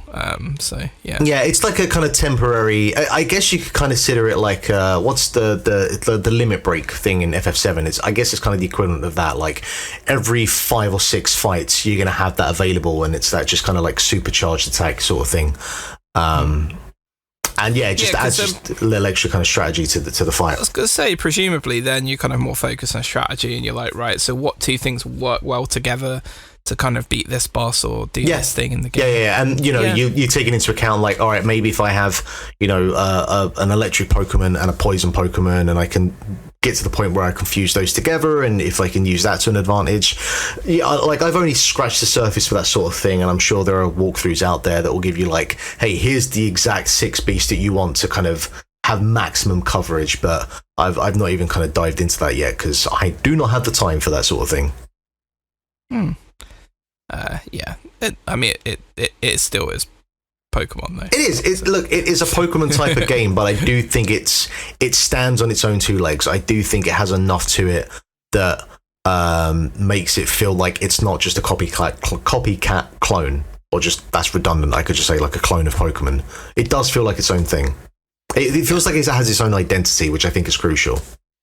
Yeah. Let's move into the news. And speaking of things that are still Pokemon, Mark, Pokemon Go, going through some tough times. Yeah, so we had a lengthy debate about this some weeks ago, where it got to the point where Dave basically had to pull me and Jack apart and say, we're moving on. Yeah. But basically, Pokemon Go is going on a bit of a decline, as the game's revenue is down to its lowest point in 5 years. Mobile Gamer reports that the title earned $34.7 million in April. It was $58 million in February, and then $42.8 million in April. So Pokemon Go's revenue hasn't been this low since February of 2018, which is obviously something that Niantic is surely to be aware of. Obviously, that is still quite a lot of money. In April, the title ranked number 12 in the worldwide top grossing games chart. Honor of Kings, Genshin Impact, Candy Crush Saga, PUBG Mobile, and Roblox rounded out the top 5. Pokemon Go hasn't been without its controversy as of late. Last month, Niantic decided to increase the price of remote raid passes, and players are now only able to use 5 remote raids each day. The company said at the time that the change was necessary for the long-term health of the game, and we do not take it lightly. They were wrong. Updates to this as well. Niantic has dismissed the report that Pokemon Go's earnings are at a 5-year low. However, something it didn't deny is that the revenue was down in April compared to March. They say in this as well that they don't focus on month-to-month trends because they fluctuate based on major live events. This year's changes have already increased in-person raiding, and we're excited to introduce exciting new features over the coming months. So obviously they are going to put a PR positive spin on this sort of thing. We don't look at month-to-month trends because they look very bad. Yeah, also, they're in control of what those live events are, so, do you know what I mean? If it's like, to me, I know it sounds cynical, but like, if they're having a shit month, just turn on the fucking, like, Rayquaza hose, or like the Mewtwo hose or something. Like, just add a legendary Pokemon in that people actually want to raid for, and are excited to go out and play the game and do their, like, 5 remote raid passes a day, or it's just, it's just silly. Just a silly company who seem almost immune to, like, listening to their community and doing the thing that would make the game better. They're always trying to do their own vision of the game, which, look, at the end of the day, it's their game. They can do whatever the fuck they want. But, I mean, this company would be significantly richer if they listened to their community, and they would have significantly more players, because a lot of people have walked away from the game, including me.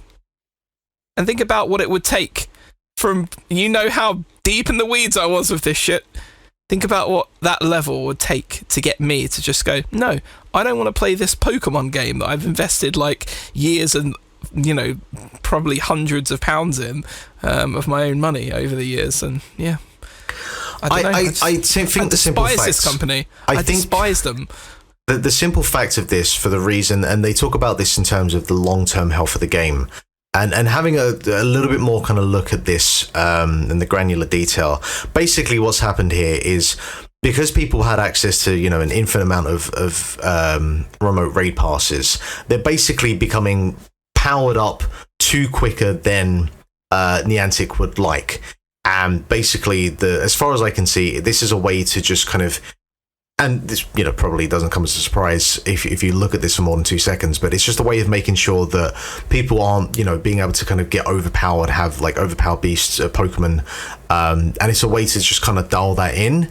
And you see this in a lot of different games, certainly a lot of different mobile games, where they will do these sort of nerfs to make sure that basically players have to grind that little bit longer and unfortunately have to spend that extra bit of money to get to that point where if they were using the older system, they could get there quicker and not spend as much money. Wait, is that good? No, but this is why we have monetization one of the managers. things I thought about like since the last conversation about this is that, like, is it a thing where they're looking into the future and they're going, it's like, we could do like some of the things like, Jack has suggested before and now, and go, we could make like much more money than we're making right now, but that's not sustainable and we'll head for a bigger crash later. Or we do things that will be unpopular and run some people off, but in our minds right now at least will lead to smaller but a more sustainable market for the game going forward. And that speaks to the kind of idea that you've said there. You're both kind of not right, unfortunately, because of the way that the game, like, what they did, Mark, was actually take away the ability for people to spend more money in the game. They have made themselves financially weaker, and there is no, we're going to nerf this thing, because there's not a huge advantage. Really, there's not a huge advantage in like raiding like you can get all the candies and stuff, and then sure, you can collect all of the rare Pokemon and you can power them up and stuff, but aside from like the Go Battle League where you fight PvP, so you would fight against people, even in that there's not an advantage to having the most powerful Pokemon and the most amount of candy. At that point, it's all to do with the IVs, much like it is in normal Pokemon, and that is completely random. Like Pokemon that you would collect out in the world, even if it's legendaries, the only thing that, like, the highest possible tier of PvP in that game, sure, it does help if you have 100% IV Pokemon, and you can get that through extreme levels of raiding, but it doesn't really offer much of an in-game advantage if you're doing that. People like raiding and people like trying to get powerful, but it's, at the end of the day, the nature of this game is as an exploration and collection game. It's not a game where you are paying to win. It just isn't. Like, it's not designed like that. Pokemon isn't about that, and Pokemon Go never really was. So all they've done is make the game weaker. They're not trying to, do anything of nerf. They're not trying to long-term sustainability. They just believe that this game should be played outside. Niantic, the company, has a very specific ideal for how this game should be played, and they don't want people to sit around and play it in bedrooms or like on Discord servers and form all these communities and stuff that they have done. They want people to go outside and play it in their local community, and the main reason for that is probably so they can make money from people's locational data, and that's where the crux of it is. So no, it's not about any of that stuff really. It's probably just about forcing people to go back outside, but unfortunately, you are making more money and people are doing more stuff and going outside more if they're actually playing the game. If you turn people off playing the game altogether, you're not getting that locational data anymore. And that is one of the major reasons, as well as the raid nerfing, that their revenue's gone down. Because they nerfed the raids, but then they also raised the raid pass prices at the same time. So it was like we'll cover it over by doing this, but less people are playing this game. They don't have to release information about daily active users and stuff, but I look at the group chats and the Discord servers that I'm in, and I look at the comments of the Pokemon Go YouTubers and people that there's lots of people who've played this for years who have just been turned off it altogether, and that lack of people playing and exploring means less locational data, and it means less revenue for them in the long term. So really, there have been a few times in the past where their player base has just been like, no, fuck you, this is a stupid idea. And there have been massive campaigns and they've gone back on things. And then after the last time they did this, they had a record revenue year where they actually listened to the player base and they did what the player base thought was a correct thing to do, to keep the spirit of the game alive. And it wasn't even just, it was such a small thing. It was just like reducing the distance that you can access Pokestops and gyms for. And they were just going to switch that off for really no real reason. Like, there was no reason to change it. And everyone told them it was stupid, and they actually fucking listened. And then, again, they had a record revenue year. People carried on playing the game. They're not going to have that this year. They've done something that seems pointless and arbitrary. And anytime they've done this before, it's cost them, and it's going to cost them again. And, like, I get you guys' points, and I know that, like, it's fair, and I think that they would probably be points that I would agree with and make myself if I didn't understand and spend a lot of time in the community and, you know, playing this game myself. And in a way, maybe that makes it harder for me to step back, I guess, and see, like, alternative opinions, but I'm still completely fucking baffled by this, and they've made their game worse, and less people are playing it, and they're making less money, and I don't see how that contributes to the long-term health of the game at all. But look, if I'm wrong, I'll say I'm wrong, like Jerry Orbach and Dirty Dancing, but I just don't see it, and I just think that they're gonna realize in a couple of months' time, when their investors and shareholders are making less money from dividends, and they're going to start turning on the Mewtwo hose, the Rayquaza hose, all of the big bosses in the game that they can do to get people to come back and raid and play the game. I guess it is, and I will move on after this because, like, I'm aware this is trending towards just the same conversation that happened last time. I'm not gonna rebuke. I don't have the energy. What I'm saying is, I guess that the disconnect here is between, like, intent and how things play out. Like, you're talking about, Jack, how things may well play out, but, like, our contention this whole time has been they are not making the decision going, do you know what, we'd like to make a lot less money this year. The things we're saying are probably what the conversations, how they think things are going to play out. Whether they end up, as you said, turning on the Rayquaza hose, going back on things when I was like, oh, that gamble didn't pay off. The thing we've been saying this whole time is that whatever reason they have for doing these things, there is a reason. There's but there's a reason for everything. Like, there'd be a reason for me to fucking, like, you know, just chuck myself out of the window, but that reason would be stupidity. But this is business. Like, they're not going, they are trying to make more money over a longer term. That's why they're doing it. That's simply why they're doing it. And it's the kind of, like, all we've been doing is the guesswork as to exactly what strategy that is, which would, like, again, it's a closed book. We're not going to know, but that's our contention the whole time. Like, it's not like they're going, do you know what we should do today? I'm a little bored around the office. Let's piss everybody off and let's lose a bunch of money. They are making decisions that they think in their heads are going to lead to this game growing, or at least making more money over a longer term. Whether that ends up being the reality or not. Yeah, and I'm saying what it is, though, because of course they're doing that. Like, why would you do something? Like, I'm not saying they're doing it to make less money. That would be suicidal. I'm just saying they don't understand their player base. And therefore, what they're doing is alienating their player base and making it harder for people to play the game. Therefore, you could see that this was going to happen, and it already has. Look, if I'm wrong again, like, I might be wrong. They might be right. Whatever their analysis is, I don't have access to their data, so I don't know. But if you alienate the people that play your game to the point where they stop playing your game, it doesn't matter what your reasoning is. You've probably done the wrong thing. Would you kind of agree with that? Yeah, like, if that's ultimately where it goes, and they still, like, don't change things based on empirical data that's going very badly over a period of time. But, like, again, do you know what I mean? Like, and why I'm kind of loath to keep, as this thing developing, dipping back into it unless something majorly changes, is because, like, we're not going to know. Like, there are a lot of models of business that go, right, okay, to get from A to Z, there's going to be a point in the middle where we eat shit. Yeah, 100%. You know what I mean? But ultimately, here's where we're going to end up, and it's going to be better for everybody. Yeah. So because we're in that eating shit period, we cannot, we absolutely, no matter how long we talk, we cannot know whether we get to Z or they go down Rayquaza Avenue. 100%. Like, we do not have enough data at this point to make a conclusive judgment to say that they fucked it. We don't have enough data to know that they even have enough data. Well, exactly. You know, but we don't know. We don't know they fucked it. Short term, it's not good.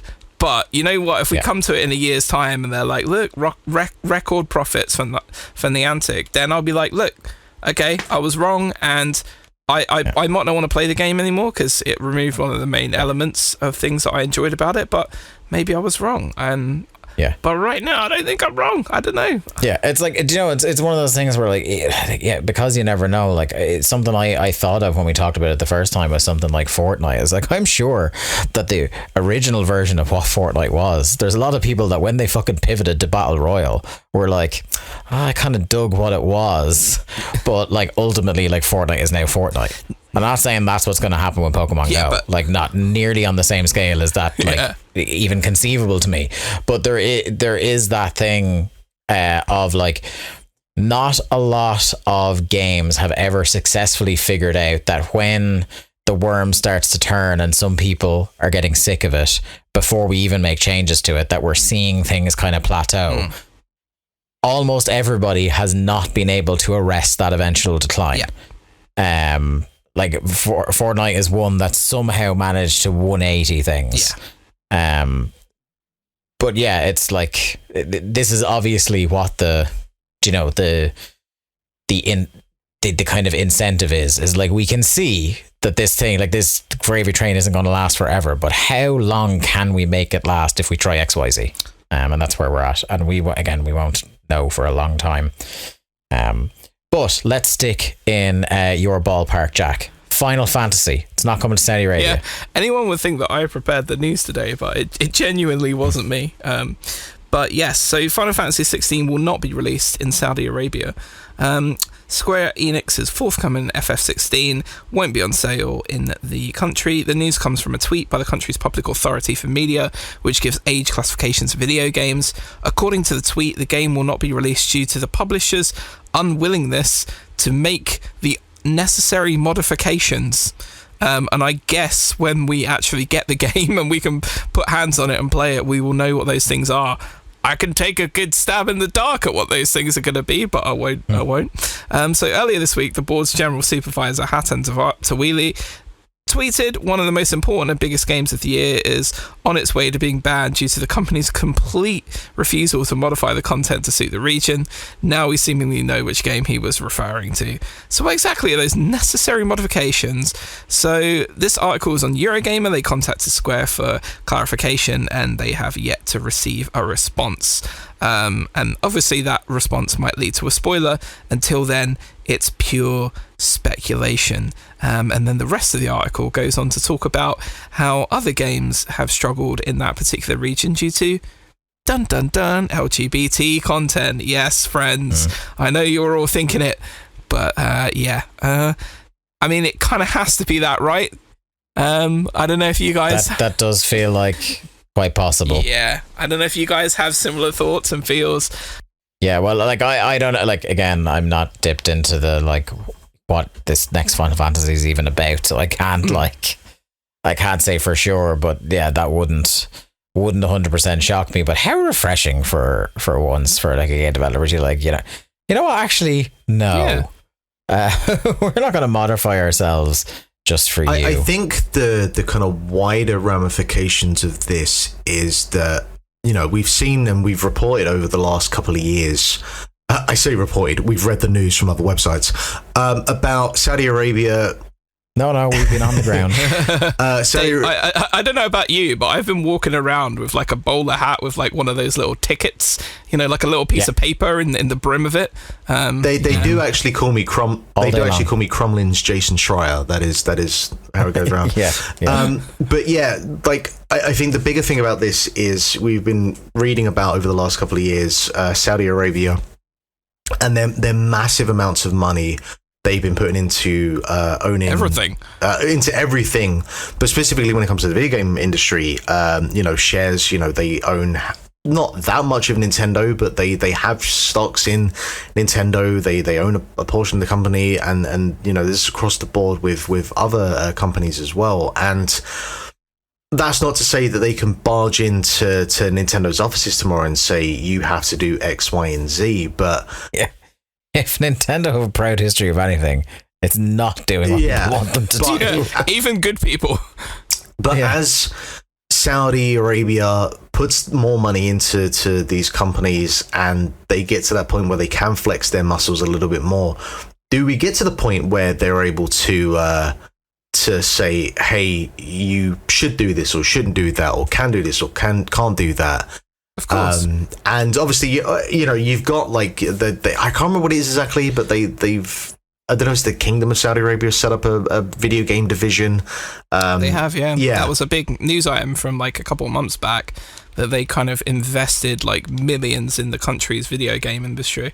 So I wonder if they'll be so kind of stressed about banging on the doors of Nintendo, whoever else, or they'll just kind of focus on their own games to do whatever level of propaganda that they kind of want to inject into the video game industry, I guess. But yeah, game washing. Yeah, but you know, I guess good on Square Enix. They're not exactly a perfect company, but thumbs up to them for basically telling Saudi Arabia to fuck off. So yeah. Yeah, and I've heard like rumors and kind of tell in some of the previews that this game does maybe have more adult themes than previous Final Fantasy games. So, you know, like you can kind of draw your own conclusions from that as to whether it's like, you know, maybe more explicit in kind of like love scenes, he says, like a, you know, PG-13 parent would say, or, you know, whether it's like just aggressively more violent. But I don't get the feeling that violence would really make that much of a difference in Saudi Arabia, because like, you know, you see a lot of the content that kind of gets okayed, and like it's a big action movie territory and stuff. So I don't know, like it's all signs are pointing at the LGBT content, but I think we'll have to just wait and find out. When I play Final Fantasy 16, I tell you what I think Saudi Arabia hates about it. You know, it's probably because there's not enough pictures of Eddie Howe in the game. I can only assume that would be the reason. Our final news story, in something that won't come as a great galloping shock to anybody that was in one of their branches in Ireland in the last while. All branches of GameStop in Ireland are set to close in the very near future. They had sent out, I was talking to Mark about this a couple of days ago, in March, they sent out basically what it was, a "we're closing down" without saying "we're closing down" email to all their members, which was basically like, hey, for reasons we're not going to get into, your loyalty cards won't work anymore. We're not taking trade-ins anymore. We're also not doing pre-orders except for these games that have clearly already gone gold and we've secured our stock for. We don't want to talk about it anymore, but hey, that's the news. So you kind of knew, because this came on the back of there had been word got out that after the financial year ended, so the start of March, there was a big all hands on deck meeting that like all regional managers or whatever the role would be of GameStop in Ireland and in the UK were all on some call or whatever it was. I don't know the exact details, but I remember reading that on Twitter at the time, and then everything went very hush hush after that, and I kind of like, I saw the writing on the wall then, because it's the exact playbook that happened when the likes of Game closed, or when Debenhams started to close down. Yeah. And it's like Ireland, because there are way fewer stores here, and like, you know, it's a smaller market than the UK, is that if we are hemorrhaging money as a kind of way to stem the bleeding, we'll cut this market out completely. And just pull out of there to try and keep the UK branches afloat for a little while longer. Although I would suspect, much like with Game, things will follow suit, that a lot of the UK ones will start closing down. But it's the thing, is because it says in this article as well that the US division actually reported good earnings and revenue numbers in its most recent earnings report, and that the company actually is on its way to a full year of profitability. So I mean, it probably does speak to what you kind of said there, that the island market is just not worth investing into. Like, if the American division's working, then go for it and stick with that. And then also, how much of this is actual GameStop brick and mortar branches, and how much is the fact that they own ThinkGeek as well. And they might still be doing like record numbers of online business with the plastic tat market and doing fuck all, because like it's no secret that like platform holders have been looking for a way to break their reliance on the brick and mortar stores for a couple of generations of consoles now. For sure. And as soon as we got to a stage where Microsoft, Sony, and Nintendo were able to get consoles to the consumer without having to go through brick and mortar stores reliably, that was probably going to be the writing on the wall. The margins were being cut more and more over time. It reminds me very much of like the cinema business, where like in most chain cinemas, they make no money off tickets to the actual films. Those go straight to the studios, straight to the distributors. They make money off concessions.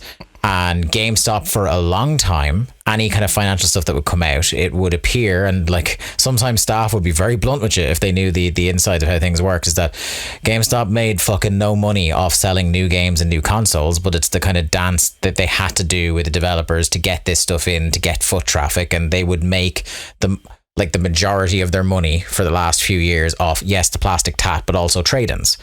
Because like all the money that comes in on trade-ins that like they are able to like sell these games again, that's all for them.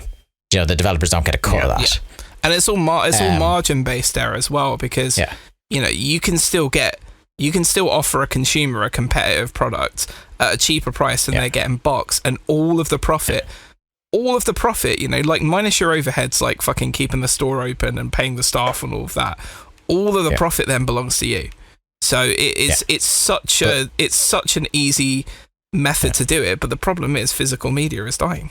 That's the two things that really affected how lucrative that were the arrival of competing trade-in things like CX and other places that started accepting trade-ins, and oftentimes at more competitive trade-in prices. So that undercut them. And then yes, as you say, because like developers or platform holders, should I say, are really starting to get a hang of this online stuff. The market for physical media is dropping. And I know that like I still get some games physically, and yes, some of them are ones that I want to trade in, but like a good 60 to 70% of the time, the ones I get physically are ones I'm never going to surrender back. Yeah. You know, they're ones like, say, I have all the Yakuza games physically, because I want them to be on a shelf as a complete set. I never want to give them back. I have, you know, my Witcher 3 physical, my Doom 2016 physical. I'm looking at Elden Ring right now, my Metal Gear Solid games and stuff like that. Whereas most games that I'm either going to only play for a little while, yes, there will be some I get trades on, but most of them I just kind of like I buy digitally. See, I'm usually on the flip side of that, where I literally, other than I have the 3D Mario triple pack remake they did, which only just because they only made a certain amount of them. That's the only thing that I've kept in. Well, since my time living in Ireland, everything else has gone back. So for me, and you know, I found out about this the hard way when I went in the other day to. Mark came into the chat. He's like, "Do you hear this shit?" I went in because I was trying to trade Pokemon to put down for the pre-order for the new Zelda game, and your one across the counter just looked at me and was like, "Yeah, we're not taking in trade-ins anymore." And I was like, "Why is that?" He's like, "Because like today, reasons, reasons, GameStop." Not in well, she was like, "Oh yeah, this store is closing down," and I was like, "Oh, well, is the GameStop over on North Side? Is that okay?" So, no, they're all closing down. Oh right, and that was before they only made the announcement yesterday, as we were talking about this. But like again, they've been communicating that like effectively through email and through like forlorn staff. And actually, that's the thing that annoyed me more, because I am a member. Like I'm a level 3 member, and I was checking my emails and I was checking my spam. I got fuck all there. So why wasn't Mark Robinson consulted in this decision making process? After you said you didn't get an email, I was like, did I dream it? And I went back. I still do have the email, so it was definitely something about you. They don't like to cut your jib. I'm British. Dave's like a fucking level 68 member or something. I am level 4. There you go. I don't have my Irish citizenship yet, so there's the Dave, issue. is there any truth in the rumour that you swindling GameStop's Newbridge branch for many years is the real reason that this company is broken and shutting down? It's quite possible I've hurt them quite bitterly on the way out. But do you know what? Like, it's the corporation I've hurt, not the individual workers. So fuck it. Like I feel I'm happy. You about sat there that. with your boombox and you're like, well, I had my fun, and that's all that The matters. interesting thing though, like it becomes now there are very few places to get physical games brand new. We still have Game in the UK. Are you saying that's not a thing in Ireland anymore? No. Oh, it's been gone for about 10 years. No, I mean for us, like it's Smith's.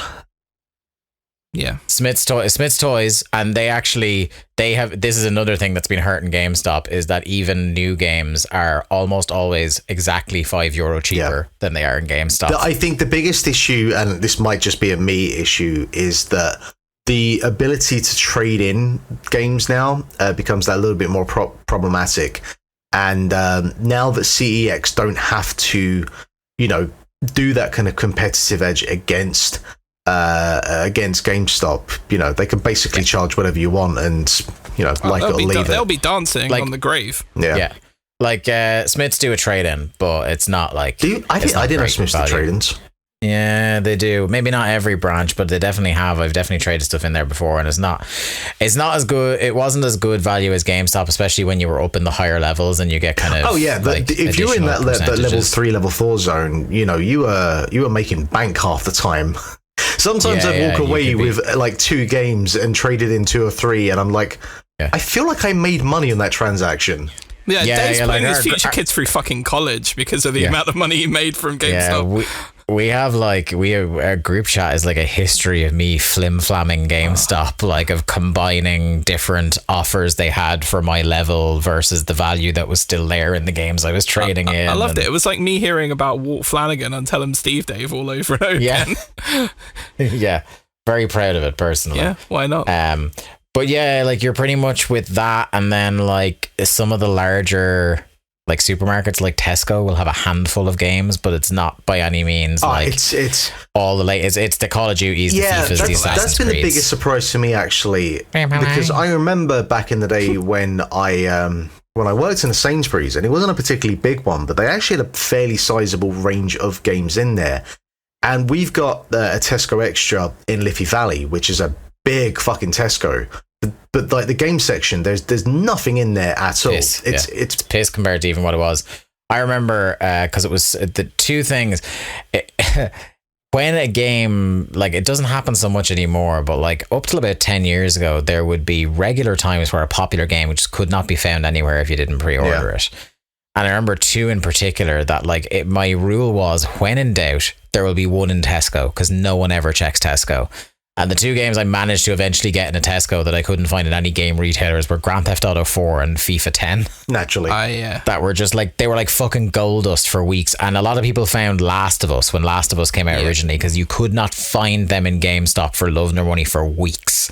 And like a lot of people you'd hear just strolling into Tesco and fucking getting it with the shopping. Yeah, because that's the thing though with Tesco, is that like they can afford, their profitability model is such that they can afford to buy those things and then sell them at like not even like razor thin margins, sometimes maybe even a loss. They would sell at the loss, Yeah, because they know it would get people through the fucking door to go and buy other shit. And I can only imagine the reason that they don't do that anymore is because I'm guessing they just the money wasn't coming in that justified selling games. Again, they still the only one, I guess as time goes on, the only ones mom and dad are picking up in Tesco are Call of Duty and FIFA and Assassin's Creed, and those are the ones that are still there. Yeah, exactly. You know, they're also the companies and the games that can afford to mass manufacture for a launch these games as well. You know what I mean? Like your average sort of like, I think was it Barry who was talking about there's no B games anymore, like there's no kind of B level. Like Dead Island 2, like can you imagine the mass manufacturing Dead Island 2 and selling it in Tesco? It's like no fucking way. What was the last? I feel like there's a great, like not quite Enron the smartest idiots in the room, but there's like a great, not that I didn't like that Netflix documentary, but like a great actual proper like documentary feature on some of the fucking decisions they've made over the years that like probably could have extended the life of that business. What was the last that they just went another way? And do you remember when they just lost fucking millions trying to be game developers themselves? Yeah. I was going to ask, what was the last midnight launch that you both went to? Oh, it just doesn't. GTA 5, I think. For a physical game, I think it was. Yes, GTA I'm talking 5. physically. I'm not talking hit and buy it fucking midnight in your bedroom. I remember GTA 5 was during the period of time where they were just having fucking midnight launches for everything. There was a fucking midnight launch for Watch Dogs. That's the thing as well, is like midnight launches, it's just not a thing that happens anymore. But they were such a fun cultural artifact. Well, Like you would actually there was, and even in 2013 when GTA 5 came out, and that's like, it's partly the digital future that's done away with that. It's like people can just download them and have them at midnight, which is what I started doing. Like FIFA used to do midnight launches, and I went to one of them. But like I could just, now I have FIFA installed a week in advance on my PS3, and it just or my PS5, and it unlocks at midnight. Perfect. Don't have to stand out in the piss and rain. But there was when it was something like a GTA 5. Yeah, camaraderie. There was great excitement and fun to probably ill-advised, but take a few cans down. And I'd have to wonder, like, GTA 6 is probably surely couple years away. Well, not even that as well. But like, surely that's going to be the last one of those, because I imagine that thing will have. Who will be left standing to do a midnight launch? Yeah, I mean there is that as well. But like, I don't even think Tears of the Kingdom is even have any kind of. I haven't seen or heard anything about a midnight launch. GameStops haven't done one of them in a long time. I feel like GTA 6 is the only thing left that has the muscle to do that sort of thing. They didn't do the one here, which used to do a midnight launch for everything. Didn't do a midnight launch for the Switch. Because I really wanted there to be one, because I had to be on a plane the following morning to Germany. Well, that, and also the fact that Nintendo only sold, 4 at launch? So there's that. Yeah. 4 Switches. They sold one to me. So I think, do you know what? I think if you went to a big city, like, I guarantee one of the game stores in London would have a midnight launch for that Zelda game. I guarantee there will be. But it will be in such of the minority, and it will only be in like those big cities, I think. Yeah. But there still will be those out there. Or like if you've got like a really, popular kind of independent mum and pop like game store somewhere that kind of have built a community around games. Are there any? Do you know what? There are some really cool, like there's a couple of guys on YouTube who like go around to like the mum and pop game stores that still exist, and There's like some of the mom and pop ones are like have pivoted into the we're a retro game store now, but they're not like they'll still get new release stuff. They'll still get new release stuff, but like that'll be the crux of their business comes from, we've got this cool retro stuff. It brings people in, but also like if it's in your own community, I used to go to like one of the last standing physical, CD selling stores, and like I had a really good relationship with the guys in there in a town near me called Waltham Cross, and it's just cool. Like you build a relationship with people, by having a cool selection of stuff, and like over time people will like, right, fuck it, I'll go for a midnight release, and they might do coffee and all of that kind of stuff. It's cool. Also, I think culturally, like a lot of UK and Ireland have moved away from like the 24-hour thing, because like in 2012, 2013, when a lot of these things were happening, it was like, if you showed up just hoping at midnight launch they might have a few spares, you could just walk to Tesco on the way home, or Extravision, the video rental place, still existed at the time, and they sold games, and you could go there and they would open late. But you don't get it's been many years since all Tesco's in Ireland used to be 24/7. Yeah. And that's been a long time, like 10 years probably since that's been the case. Feel like it wasn't long after I moved to this house, which was 11 years ago, that they got rid of it. Yeah, and that's a profitability thing as well. It's like, there's no point, because like I speak as somebody who works for a fucking massive retailer, not as big as Tesco's, but fucking big, right? You would know it, and I always am intentionally vague on what it is, just in case anybody happens to listen. But he is Jack Debenham. Yes, exactly. I am Mr. Debenhams. No. So I work for a massive retailer, and so much of, even down to like what stock the stores are receiving and how much they're receiving, what time, how many deliveries a week, all of this stuff now is constrained around labor plans. So it is very much not like, there would be a level of customer demand for people like to be open 24 hours. But people who are pissed and want croissants at 2 a.m. Exactly. Like I remember me and my friend Matthew Kenneth James Biggs, when my parents left me alone at home, and I remember us playing, I think either GTA. This is the second podcast in as many weeks where I have been on with you, and you have dropped Waltham Cross and Matthew Kenneth James Biggs. In the same conversation. I like to shout him out because he's a dear friend and I love him to pieces. I remember us going and it's like GTA 4. when it came out. I think we did the midnight release, and I remember him coming around mine and we were playing it, and then we realised that we needed bacon, so we went to like that same Tesco's we got the GTA from at like 2 o'clock in the morning, walking around like what I'm sure people perceived to be a couple of stoners, but we're just massive nerds who'd stayed up late and wanted a bacon sandwich.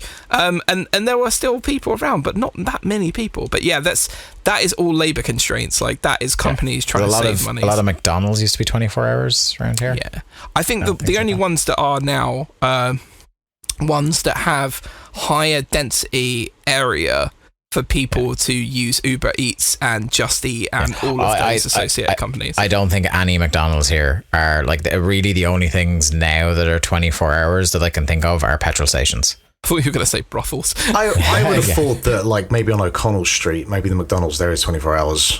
I think that one closes in the middle of the night. Like I think it closes late and opens early, but I could be wrong. Like if there is one, it's that one. Yeah. And it's the worst one, but I digress. Yeah. A good friend of the show, Brian, would say it's not even the worst one on O'Connell Street. But that's a story for him to tell. Anyway, that's going to do it for Link to the Cast this week. Thanks very much for listening. We are on the cusp of another big round number. Episode 300 is on the way. Bear with us because it will be a special edition of the show. I think you'll all very much enjoy the plan we definitely didn't hastily cook up only a couple of weeks ago. It's been in the works for months. But tune in for that next week. Get subscribed to the podcast on whatever podcast app is your preference, so that you don't miss that episode. And in the meantime, you can follow us on Twitter at Link to the Cast is where you need to go. Get the shows as they're posted. Get the links to various things that we're doing, various things we're watching and listening to. Give us kind of your recommendations on what we should be playing. Actually, crucially, I would like to know like what midnight launches have our fine listeners been to? What games have you gone to a midnight launch for? And what was the last midnight launch you went for? That's something I'd like to know. Yeah. Also, have you ever bought bacon at 3 a.m? I also need to know that. A midnight launch like Mark or a midnight lunch like Jack? What was your last one of either? That's what we call a munch. If anyone can tell me a time of day when a bacon sandwich doesn't go down a fucking treat, then I want to know what time of day that is, because it doesn't exist, my friends.